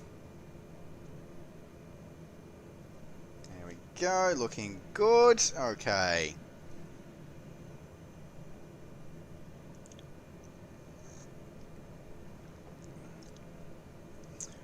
Alright, so what we'll do is we'll release our parking brake.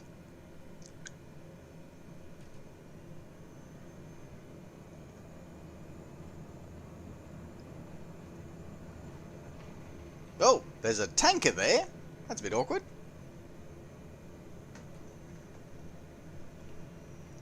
Apparently lots of fuel tankers here today.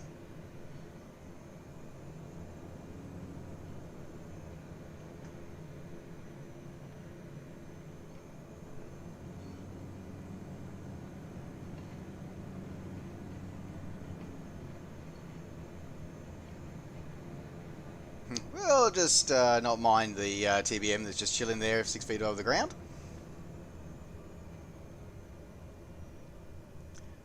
We'll taxi out to our departure runway for today. And we'll await everybody else to line up with us today.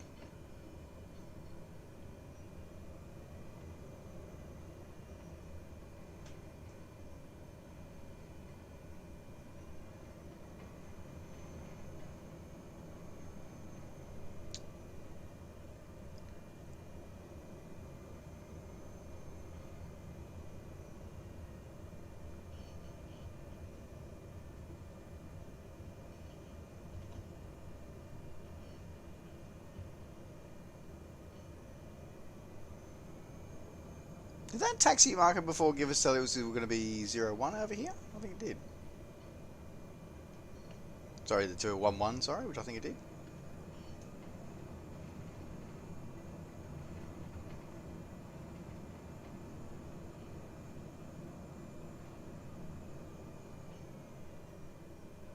Alright, let's have a look here. Aladdin, no, currently I don't have any of those add-on liveries installed at the moment. So, a couple of reasons for that. Excuse me, Kitty, I need to grab what you're currently sitting on. Okay, can I have this back, please? Thank you. Yeah, I don't have any of those liveries installed. I'm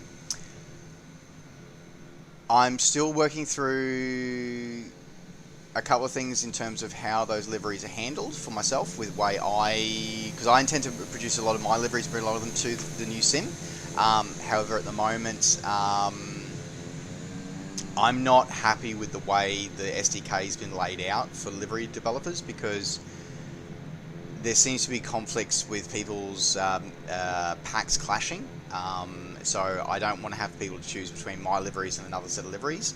So I'm wanting to wait until the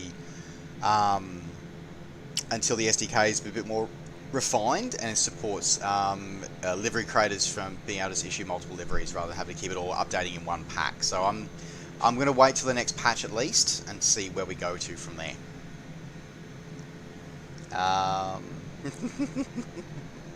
Excellent play ball. Love it. Jay Zena, thank you very much for the follow. Welcome to the crew. Great to have you on board. Okay. So yeah, the custom liveries is same as it works for all the sims really. Is that yeah, you only see them if you actually also have that livery installed.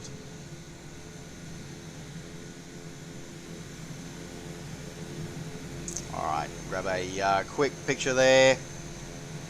Everybody there, lined up, ready to go. All right, now let's jump on board. All right. 1-knot flaps. Brakes on the anchors.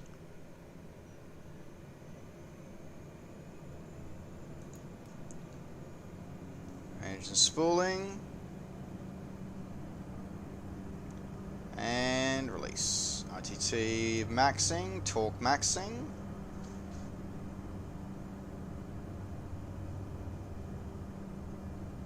Airspeed alive.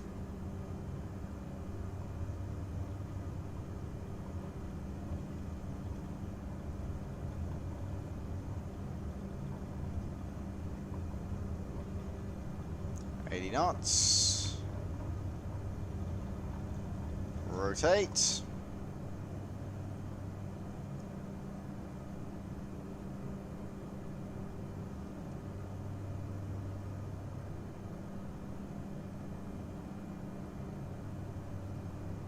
hold a left-hand circuit over the field before we head along the island.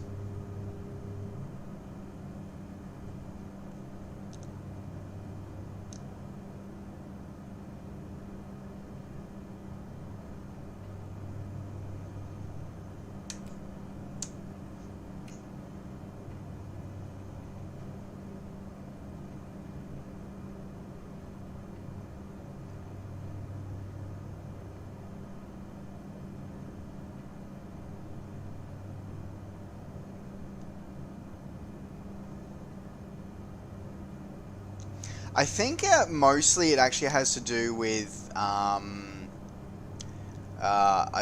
think it has more to do with them actually the minimizing the amount of additional data to actually transmit across the network. One thing that I think I mean I can't speak for this, so I'm just going to sort of speak of the experience of Microsoft Flight. So Microsoft Flight, which I suppose many of you may not know about, was the last time Microsoft were in the flight simulation game, and it didn't. I'll be honest, it didn't end well. But it was really good because it shared.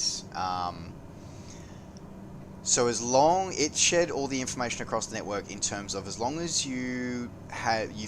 if your add-on had come from the Microsoft Store or the Steam Store, or your livery had come from the Microsoft Store or the Steam Store, then it shared that information through the sim, and you did see the person in the correct livery. What it would also do is it would also share the information about the livery across the network. However, it wouldn't share the livery itself. So as long as, and in that way, it's kind of like the FSX multiplayer. So we should totally check out along the coastline here. I'm going to head out along here. So FSX multiplayer is kind of the same, is that it will share the information about the livery, just not the livery itself. And I seem to be seeing that that's what's happened.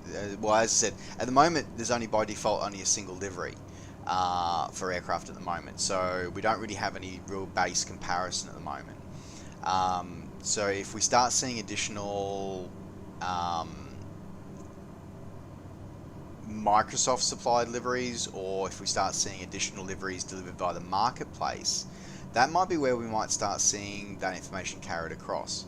So for me personally, one of the other reasons why I'm waiting for the livery system while I'm waiting a bit longer before issuing and releasing my liveries is that I don't want to have to make you guys have to do some hacky way of installing stuff in order to be able to have the livery show up in your sim.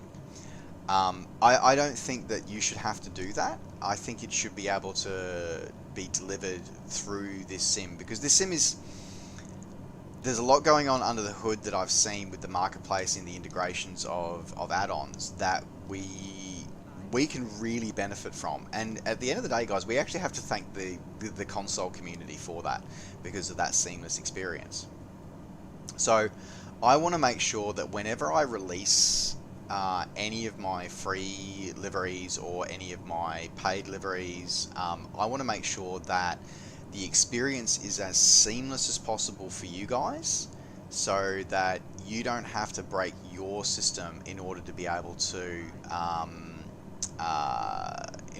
install your aircraft. So I'd like to. That's one of the reasons why I'm waiting a bit longer, because I want to make sure that, because I'm hopeful that if it's one of those cases that it might be that if it is in the marketplace, then maybe everybody will get, say, a low poly version of that livery. They just can't fly it until such times as that. I can't guarantee that. I think that would be a cool way of doing it. But at the end of the day, that's up to Microsoft for that.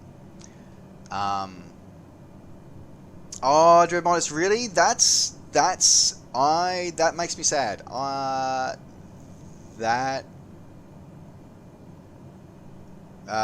So sorry, that is your experience, that you can't see any of the deluxe aircraft, or you can see them, just can't fly them? I'm actually genuinely curious about that. because it'll say a lot about how how their multiplayer system is managed, actually, if you can answer that. I'm assuming these are like little fishing shacks.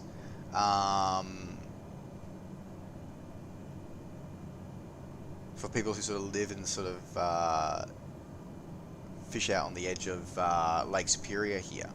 This is Lake Superior that we're overflying at the moment, I do believe.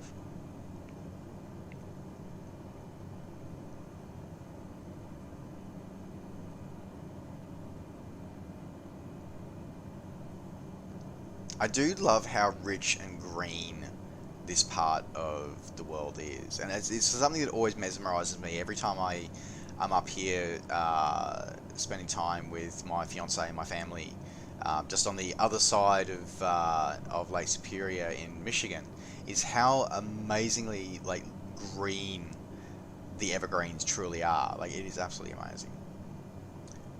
Lake Huron, Georgia Bay. Thank you very much. Oh, okay. So okay. So Dread, that's really interesting that you've noted that, which actually then, unfortunately for me, does make me a little sad, because it means that they haven't taken the opportunity. So, because that's the one thing that I think DCS does get right, is that DCS World, even if you don't have any of the high fidelity modules, the base sim includes a low poly model of every aircraft that's available through their marketplace. So it doesn't include things like the community add-ons like the Mirage F1 or the A4 Skyhawk, but it includes all of the ones that are sold through Eagle Dynamics. It includes like a low poly one of it, so that even if you don't have the module that your opponent or your co-pilot has, you'll still see them in the correct aircraft. It may not be the correct livery, but you'll see them in the correct aircraft. So that actually makes me upset, Dread, that they don't have that. That is really disappointing, because I know with DCS, I don't know if it's still the case, but DCS didn't share liveries. It would do much the same as what F6 and Prepared did, which is it would send the information about the livery across, but if you didn't have it, it would just put you in a generic texture for the matching model. Clouds are not shared. Okay, well, that's interesting.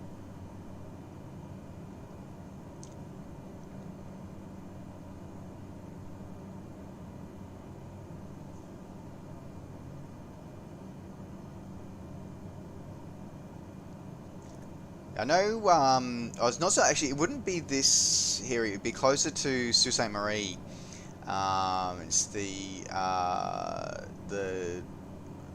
Adawa tribe, I believe, is the main Native American population through the Sault Ste. Marie and Travis Bay area.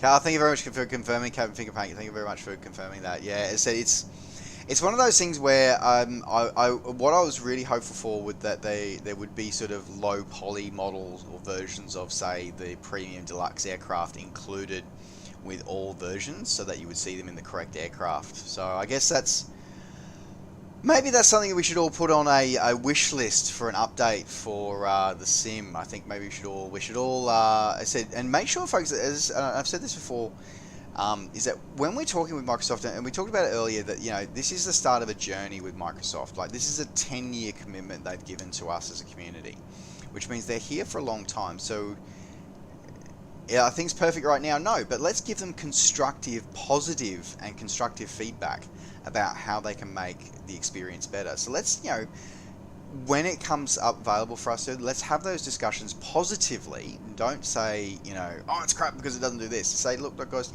say we appreciate how smooth the multiplayer is at the moment. But, would it be possible that we could start, put in, at least if it's sold through the Microsoft store? Like, we can't expect Microsoft to get every single add-on out there and throw it in every single version, because the install would be unwieldy. It's already unwieldy as it is at 100 gig.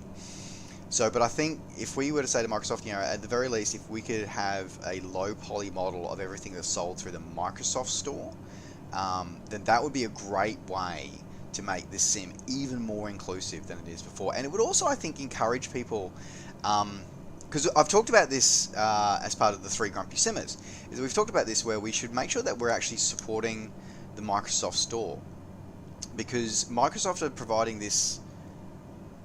We talked about it earlier tonight. We talked about software as a service, or simulator as a service, but we don't have to pay the ongoing monthly cost though. It is a one-time buy, and we're going to have this for life, or at least for 10 years anyway. So I think we need to, make sure we're finding ways to support Microsoft as well. So I will, as I said, I will be making all of my content available.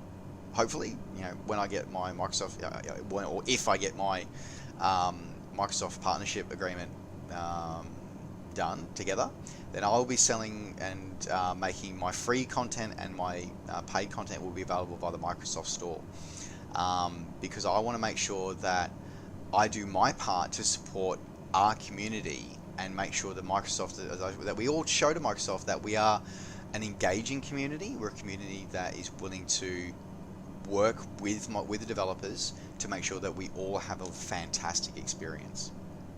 So I would encourage everybody to, because at the end of the day, we also need to make sure that Microsoft do make a bit of money out of this at some point. Yeah, pretty much. Yeah, we just sort of just fly right over. I aim for a 2-hour stream, XTB, but sometimes we go over because I love flying, and I love spending some time chatting with you guys and doing this. So yeah, we go a bit long sometimes. Mentalini, largest freshwater island in the world. Really? That is fascinating to see. That is cool. Thank you, Laurie.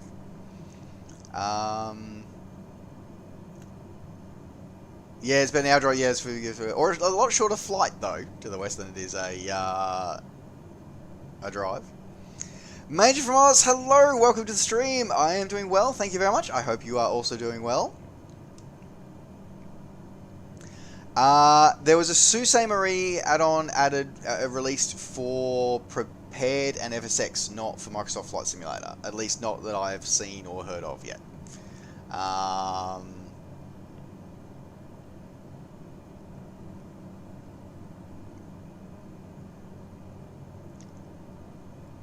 It is actually, that is a good point. It is a good buying incentive as well, because you can say, oh, look how cool that airplane is. I could have that in my hangar by doing that. Yes, it's a good try.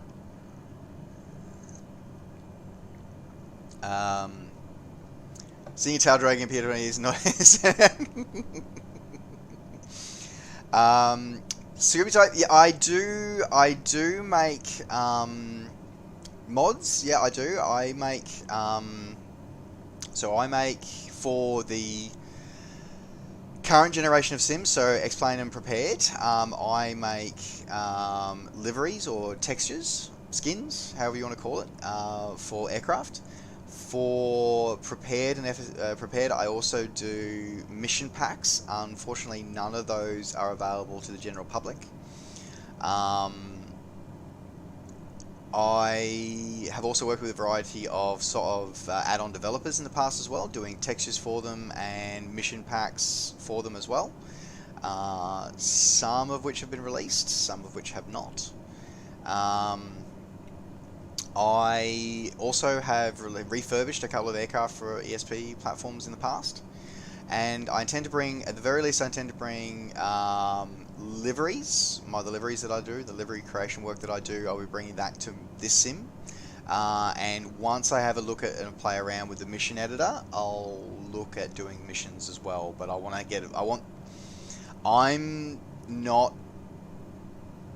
I have an aversion to developing at risk, so I'm waiting until the SDK is a little bit more stable before I start investing a bit more time in it at the moment.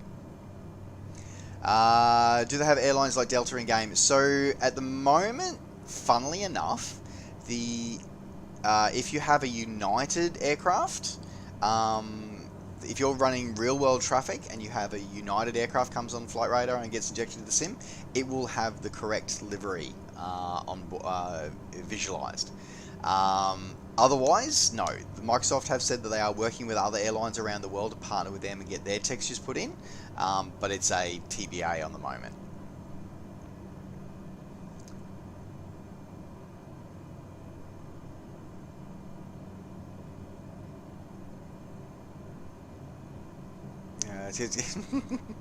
Exactly. You know, if you're in, you know, time flies when you're having fun, and I like to hope that we always have a lot of fun here in these streams with you guys. I know I love having this a lot of fun, as I said. By the way, folks, if anybody is wanting to join the flight that we're doing, you're more than welcome to join. Please type in !flight in the chat for all the information that you need. Though we have left that airport a few minutes ago, so you're more than welcome to click on our icon in the sim and set that as your departure and follow us in the sim as well. Let's have a look. Right, let me, you know what, this is what I love about this aircraft, is she's so stable. I'm just going to I've just trimmed her out, so we can have a look through here as well. And let me catch up on chat here for a minute. Navy Ops missions. You're making Allied Armed Forces scenarios for pro clients. So I work with, so as I said earlier in the stream, so I work for Lockheed Martin, and I also work for I have my own company, my own contracted company as well. So I've done training scenarios for pilot training, both civilian and military. I work with my last project, not my current one, but my last project was working with ab initio pilot training for the Royal Australian Air Force. So we utilised Prepared as the desktop simulator and system simulator, or a procedural trainer for ab initio pilot training, which meant that, you know, so their first flight is in a PC-21, and as part of that I was very, very fortunate that I got to be a part of an experiment or a proof of concept of that program, and took someone with virtually no stick time. It had been some years since my previous stick time, put me through an abridged version of the course, and I took pilot in command of a PC-21 for 90 minutes. So that was fun. Captain Fingerpaint, thank you very much for the follow. Welcome to the crew. Great to have you on board. Yes, the others are behind me. There they are. Hello. There's everybody. There's the family shot. I should probably jump back in because I've got my altitude trim right, but it looks like I haven't got my aileron or rudder trim correct. So we should probably earn a little bit over this way right about now.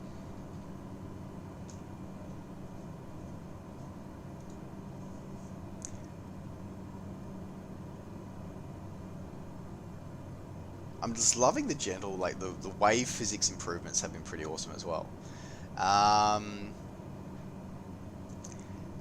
If you're having trouble with the caravan doing more than 120 knots, make sure your flaps are up. Also check to make sure your prop is full forward and your mixture's full forward as well.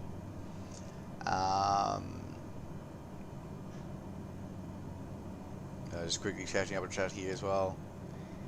No worries, Rockview. That's alright. No worries at all.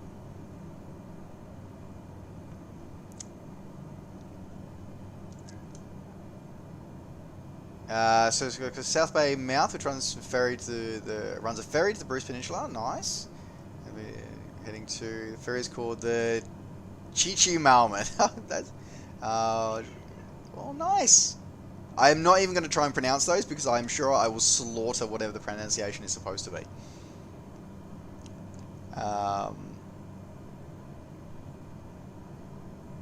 No worries. Yeah, the FSX had an absolutely diabolical mission planning system. It was awful. And it crashed all the time. It was terrible. I must admit, I really hope that they bring a node-based system for this sim, because the node-based system that we have to construct scenarios in Prepared is absolutely beautiful. Like, it is so elegant to be able to do. It has its share of quirks, but it's definitely a lot easier than everything else, that's for sure. So, Scotty, interesting question, that one. So, the weight turbulence modeling appears to... there does appear to be weight turbulence modeling. However, it is only generated by the in-sim AI or the flight aware, like the live traffic AI. It is not generated by live multiplayer traffic. So it's an interesting little quirk that I've seen and found. I think it has to do with the way they're transmitting data, and also, funnily enough, the fact that the latency of the network is so light. I think they've actually paired off some of the data, or the data that they're transmitting. So, for example, like with third-party tools, or even like your TCAS in Sim, for example, I have no vision in my TCAS of the my fellow aviators, you know, off my wing here. Like, oh my god, like I have to quickly jump outside because that is an awesome Inverter 747. Props to you, because that is a awesome positioning that you have there, by the way. That's awesome, dude. Very good formation keeping there, by the way. So the positioning of that, so that basically means it appears to be that it's not transmitting the wake turbulence of the of the player controlled aircraft, and that information doesn't come up in TCAS on your positioning or in third party tools that are able to monitor like AI traffic. However, in terms of I have experienced wake turbulence from following the flight aware AI generated AI. So yes and no is the way is probably how I'm going to answer that question.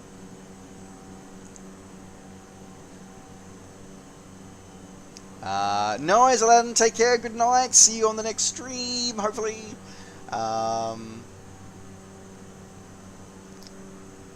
Yeah, absolutely, I think that we'll see it added eventually, absolutely, I think we will. And it also perhaps also these other thing as well. Yeah, now is very, and I think that actually the way that Microsoft have chosen to model and perform the multiplayer experience, I think is a really great way of, they've found a really good balance between those who are wanting the extremely immersive experience and the real experience versus those who are just simply wanting to fly to have fun, to share a fun experience and good time with their friends. I think they've struck a really, really good balance because so again, I'll give an example of Microsoft Flight. Microsoft Flight I absolutely loved, except for one thing. There was one thing that absolutely drove me insane about it, was the fact that you could not turn crash detection off in multiplayer. Well, you couldn't turn it off, period. But in multiplayer, it meant that if somebody got too close to you in multiplayer, and the lag on that one was terrible, that if you got too close or your lag shadow got too close to another aircraft, for even just a split second, one of you crashed. And it was really frustrating.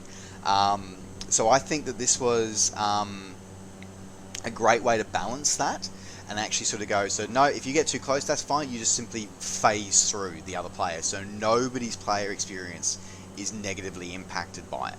So I actually think it's a really, really great way of handling that and balancing the needs of two very different but both very important parts of our greater community. And I think they've done really, really well in doing that. I think the compromise, unfortunately, is that we at least for now, we've lost the wake turbulence. So we may see, I think we'll see that come down later on as a optional thing to turn on or off. But I'm one of those things, I'm happy to live without that, if it means that we again have more people being involved in this community. So short-term pain, long-term gain is also the way I look at that one. Black Wolf, absolutely. Go ahead with your question anytime. Always happy to answer questions where we can. Mic effects on the ATC generics. Yeah, floats and skis, absolutely. Yeah, floats and skis, absolutely. Multi-cockpit is, yeah, so multi-sim, multi-crew is, I know, on the horizon. And that would be great to have on board as well. I'm looking forward to seeing that as well.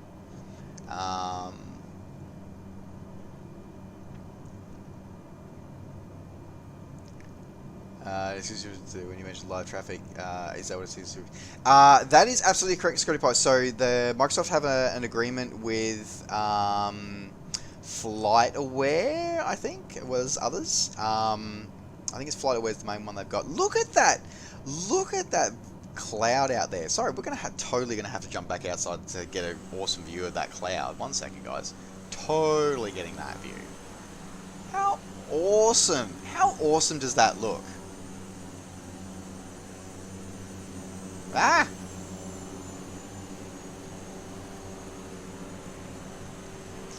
That looks absolutely amazing. Like right down to the shaft of light coming through like the clouds there. That's amazing. So they do have an agreement with FlightAware, a couple of the other ADS-B sort of monitors, so they will, so that traffic is injected live into your system. Well, it's got about a 5 to 6 minute delay, but yes, it is the stuff that you see that you can follow on FlightAware and Flight Radar. You will see it in your sim.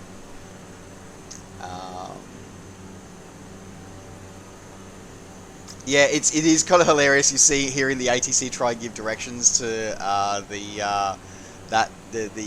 those aircraft is absolutely rather hilarious, but it gets there. It gets the job done. All right, so we're gonna do a little bit of a beat up. We're gonna beat up the field here. We're not gonna land, but we are gonna do a low altitude pass through this airport before we carry on to our next destination.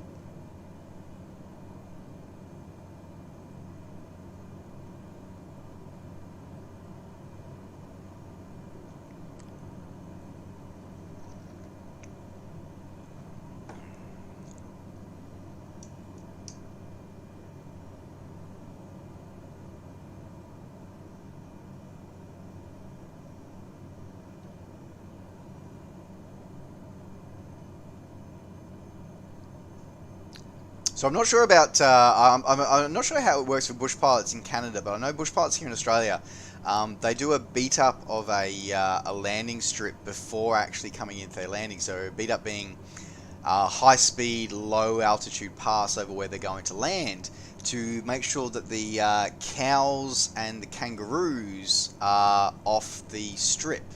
So I'm guessing it would be the same for Canadians, except maybe they would do it to get the moose. Is it the mooses off the strip? Maybe.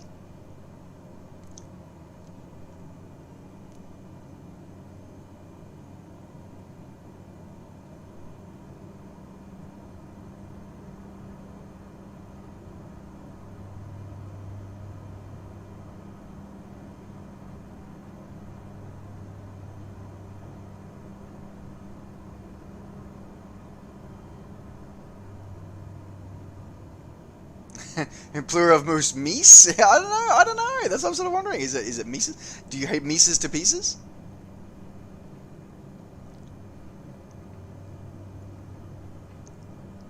Always love doing the beat ups.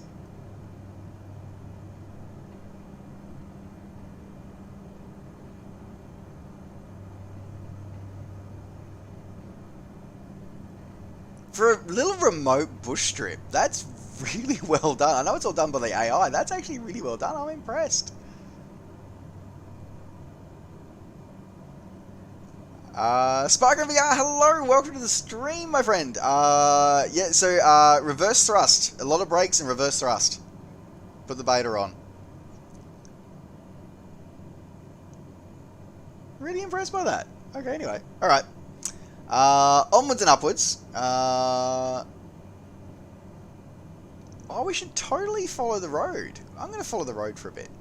Sorry, chat. I'm going to have to... I like getting down and... totally follow the road for a bit.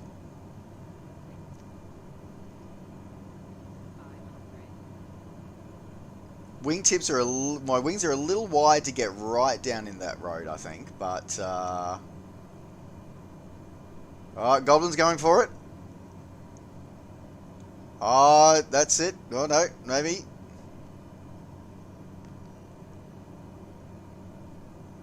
Nice. I'm loving the beacon lights that show the way they show through in this sim as well. Oh.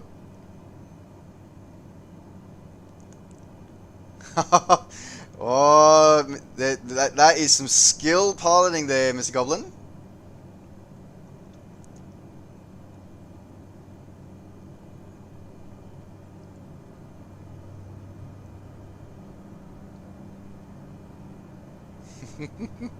That is so cool. Oh dear, right, okay. My hat off to you, Mr. Goblin, sir. My hat off to you.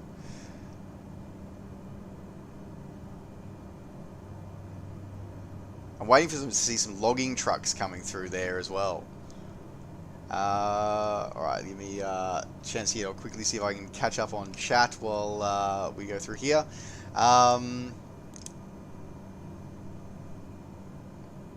Yeah, the moose and deer. Yeah, we're just scare the moose. The plural of mooses. I know, right? Moose eye. Moose eye. I like that one, Rockview. I like that one. Plural moose eye. No,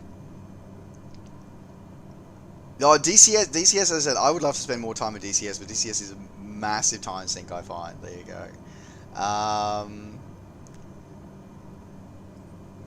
There you go. Swamp donkeys. Swamp donkeys, that is an awesome way of turning the moose. That's awesome. Drift Physic, hi, welcome back. Ad Freak, thank you very much for the follow. Welcome to the crew. Great to have you on board. Yes, there is a 787 in the game in the sim. However, it is not part of the base sim. It is part of the premium pack. So, which you, by the way, folks, for those who weren't sure, so if you for example, if you only bought the base sim and you want to upgrade, but let's say there's only aircraft that you want in, say you just want the 787, for example, and don't need to have the other aircraft or airports that are in the, which is in the premium pack, but you don't want to, say, get the aircraft that are in the deluxe pack, that's okay. You can buy just the premium add-on, so they are available as separate add-ons, or you can buy them together for a reduced price. As part of the premium deluxe bundle. So they are available in the Microsoft Store as add-ons. You can check those out from in-sim.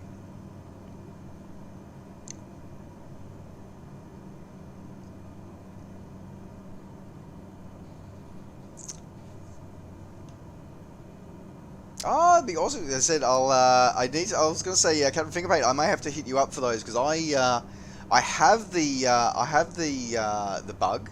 I don't have any time in it yet, but I would love to get some RWF markings for it. That is for sure. Though actually, I must admit, I would love to have a Mirage 3.0 in DCS. I think that would be cool. I would love to have a 3.0 in DCS. I think that would be absolutely awesome. ATC is still there. Yeah, if we hear ATC asking us to copy down a phone number, it'll be like, oh, sorry, sorry, transmission failing. Can't hear that. Maybe some.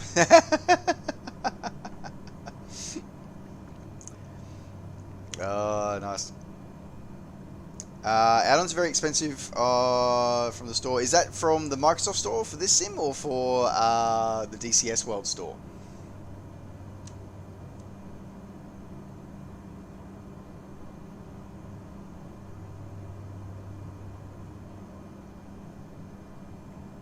Swamp donkey is moose. Okay, city chicken is pigeon. Okay, yeah, I get that one. City duck, seagull. Yep, that's a cool one. Pickerel, walleye. Right. Long-nosed furfish, long-nosed gar. Okay, those, the last one, completely do not understand.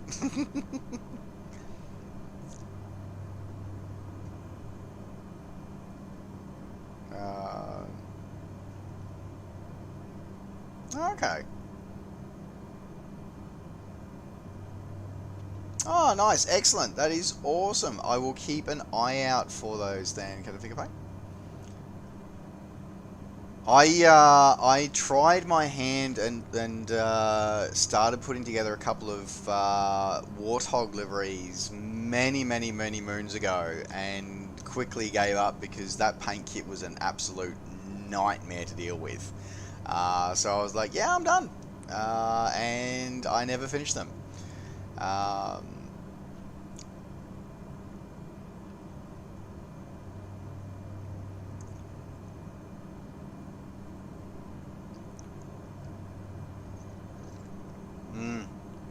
DCS World definitely has the early access. They definitely have the early access sales model down pat. They do. They absolutely do.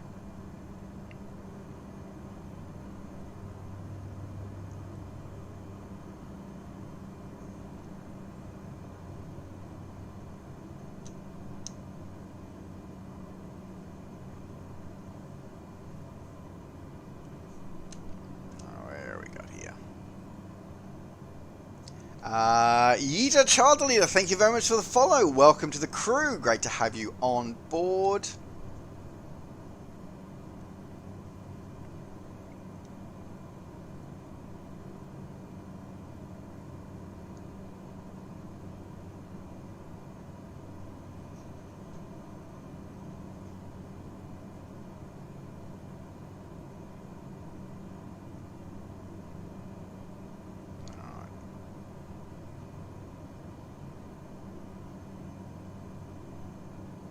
I'm just really impressed by all I'm impressed so far by all the, the lake and river masking, like all the lakes and rivers have been water masked correctly. Like even the smaller streams that we've been overflying so far tonight, the fact that I've seen them all get the water masking correct has actually been pretty damn impressive, actually, I will admit that.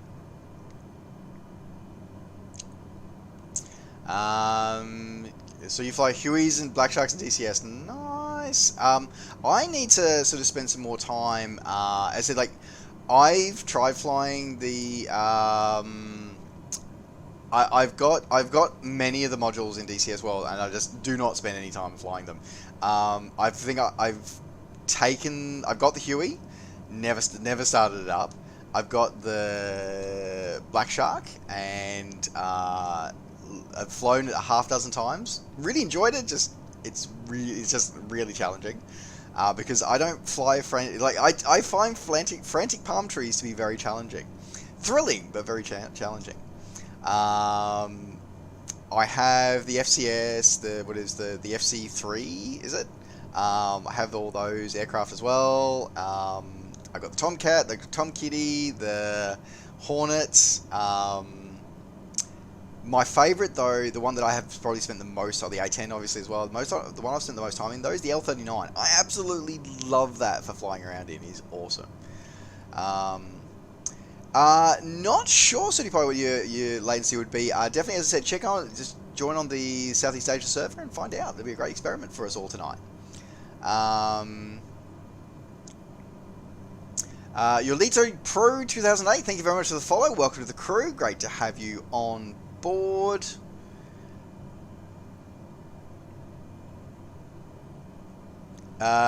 Just joined from flying DCS Gazelle badly. Thank you very much for the hydrate. Let me reach for that in just a minute. I don't know, Yida. It depends what the favour might be. We'll maybe consider that.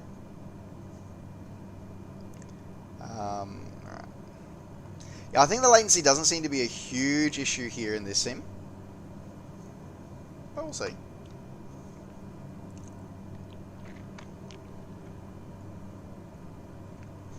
Okay. Hey mods, can you ban this guy please? Thank you.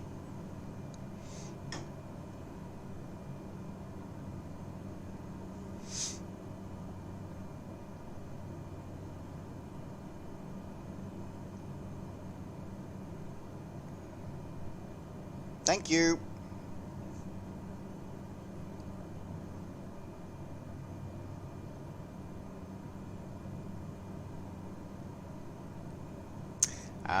Thank you very much, community, for that one. No worries, dude. That's all right. Well, when you do, well, one of the great things that you can do as well about this sim and the way Microsoft's doing it is that if you're not sure. So a couple of things always people are always sort of worried about is, one, is their system going to run this sim? Because it can be quite demanding. I think the optimizations are done really, really well, but it can be quite demanding. Or if you're not quite sure if flight settings for you, one of the great things you can do is grab yourself Xbox Game Pass for PC. So it's $5 a month or $1 if you haven't had it before, you haven't used it, but you've tried it before. And you actually get the base sim, which is the whole world and most of the aircraft are included in that trial. And if you find it that you like it and you want to make sure you keep it beyond the Game Pass trial, then yeah, absolutely buy it then. Otherwise, yeah, just jump in and grab it, give it a try for a month for for $5. You really can't go wrong. So I highly recommend with that one as well. No worries, no Woogies. Woogie, no need to feel sorry at all, my friend. Thank you very much for everything that you do.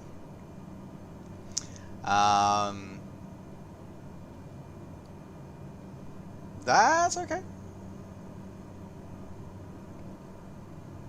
I'm looking forward to doing some. One the other thing that I want to see upgraded in this sim at some point, especially for the for like the Cubs and everything, and with the Tundra tires, so we can water ski on the water masking. I want to do that as well. No worries at all. Need to work out which version of the game to buy. Yeah. So yeah, so Scooty Pie. So yeah, so if you've never if you've never used Xbox Game Pass for PC before, you can come in. You get it for first month for, I'm pretty sure it's $1. If you never tried it before.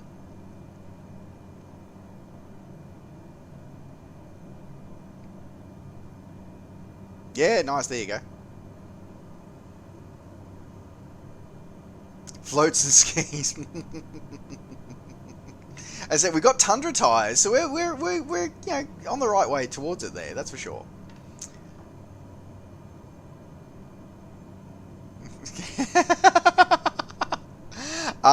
Not looking to sell at the moment. I'm sorry. I'm sorry. I need to actually. So I need to finish actually reviewing that with this sim actually.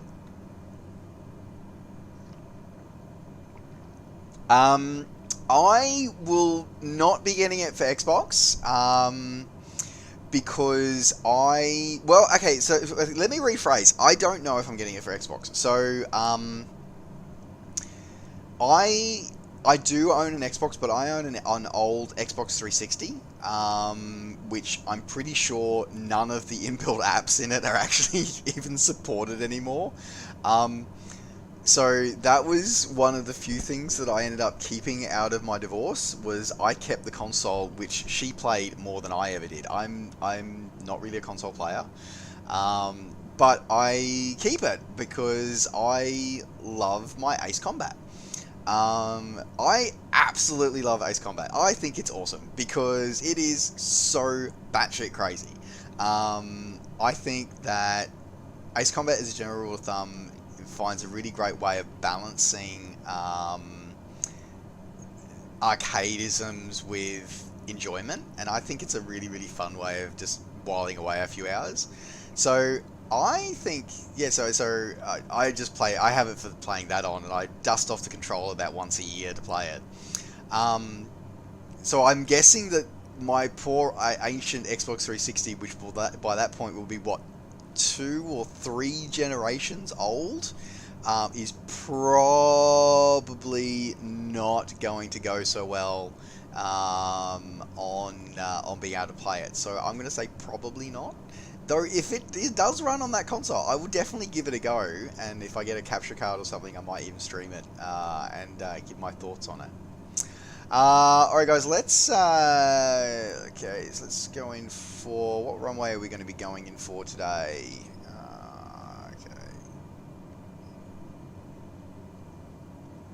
Okay, let's fly crosswind. I want to check the windsock as we go over, which of course I can't see.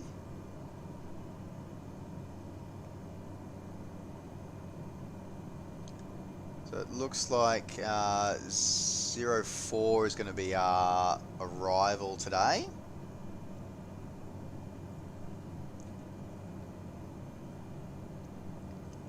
Alright, so we're going to do a right-hand traffic. Actually, you know what? No, I should actually do... No, we'll do a proper traffic. So I'll do this turn. I'll do this a bit tighter than I probably normally would. We'll cross midfield. We won't cross midfield. We'll turn it around so we can do our left-hand circuit.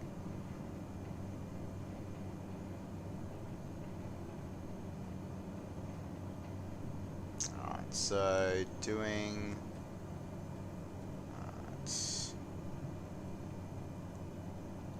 05, sorry, I got the runway headings wrong. Okay. Alright, on upwind, turning crosswind for 05.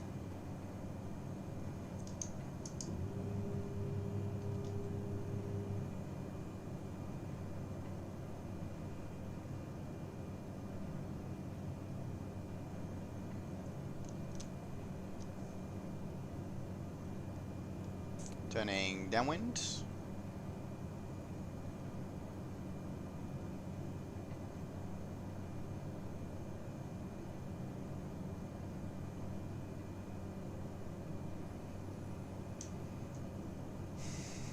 Downwind 05. Okay, landing lights on.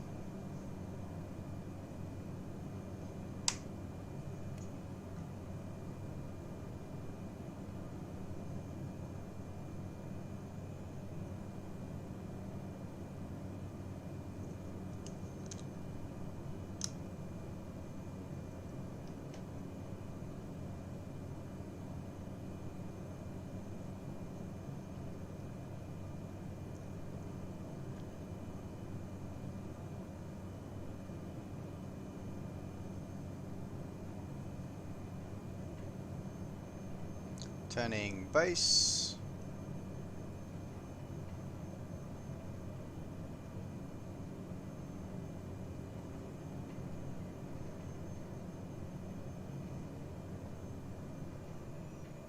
Well, climbed way too much during that turn there.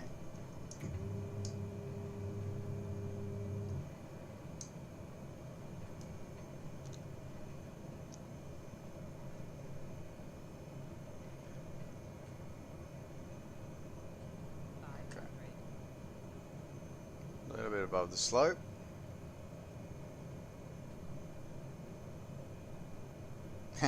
Clear that runway, Physic. Come on, drift.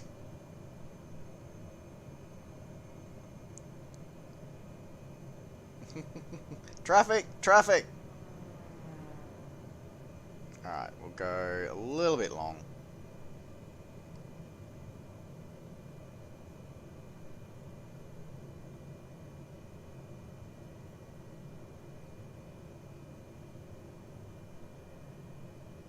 Aero brake it down.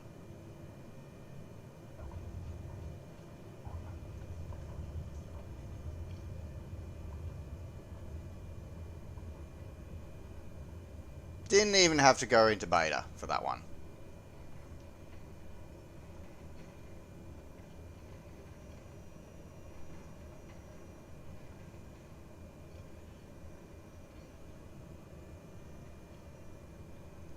Alright, clean up the aircraft.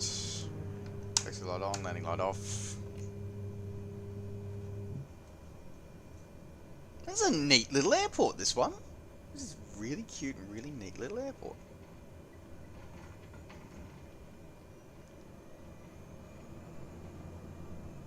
We'll taxi over to the side here.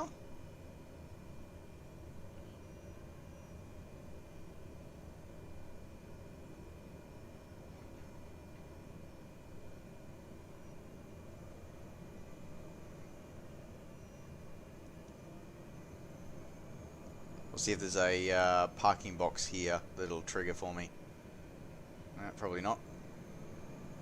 I do believe that's a helipad though.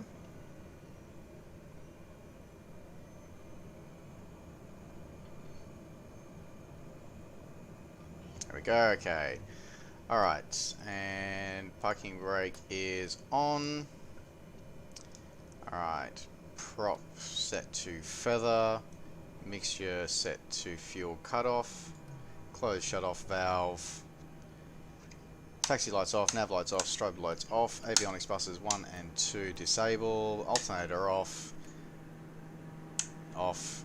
Battery master is set to off. And we are shut down. Starter set to off. There we go. And we are done. Alright, let me jump outside for some picturesque views. And let me quickly catch up on the end of chat here tonight. Thank you very much again, everyone, for joining me on this little adventure tonight. It's always great to, as I said, I always love sharing flights with everybody. It is always just so much fun. And thank you very much, as always, for joining. And as I've said earlier in the stream, for those who were around for that one, I do this because I love sharing these experiences with you guys, because you guys part of what makes it so awesome doing this as well. All right, let me have a look through here as well.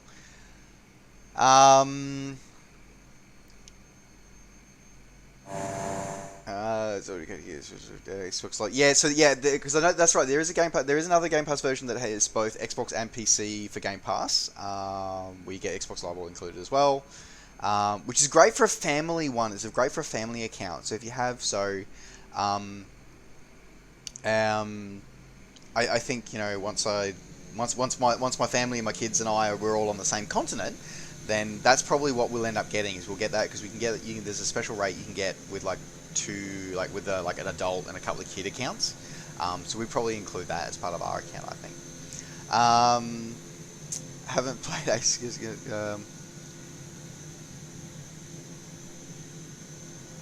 Most get it stand up a little bit, make it stand up a little bit. I don't know. You never know. Play Ace Combat. I love Ace Combat. I don't know if it's on Game Pass, honestly. Oh, Ace Combat 7 is on Game Pass. That's cool. Ace Combat 7, by the way, that is totally awesome. I have played that through so many. I think it is definitely my favorite of all the Ace Combat so far. Ace Combat Assault Horizon was 6 was pretty awesome. 7 is awesome. I'm loving 7. I've played through 7 like I think I'm on my 6th or 7th playthrough of 7 now. But my latest playthrough, somebody inspired me. They told me to play it through in Japanese though. So instead of like the English is always a little bit odd, so they said instead of using the English voiceover, change it to a Japanese voiceover with English subtitles. It makes the game so much cooler. Sorry. Anyway, moving on. All the 360 owned. I've never had the Ring of Death. Touch wood. I've never had it. There you go.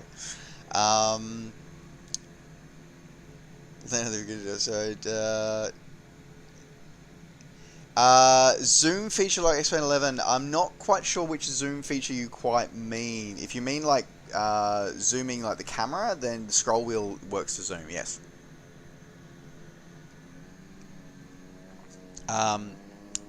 Yeah, as Wookie said, yeah, pretty much all the functions of X camera / chase plane for the ESP world by default. The only one that's missing that I find would be really cool would be the cinematic camera mode that's in chase plane. That's the only one that I miss.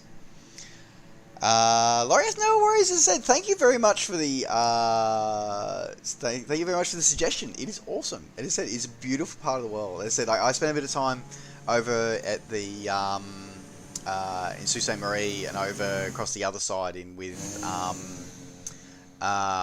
North Michigan because that's where my family is. So I spend some time there when I get to spend time in the US with them. You can put a dash 8 in there. pretty much. Yeah, pretty much. As I said, you're right. They get the 8s in here, no problem. I think they get 7s in here, no problems. Yeah, I think we won't talk about Drift at the moment. He's having fun. And with the white ground, I'd try the local breweries. Maybe we should totally do that. Drift lives and floats.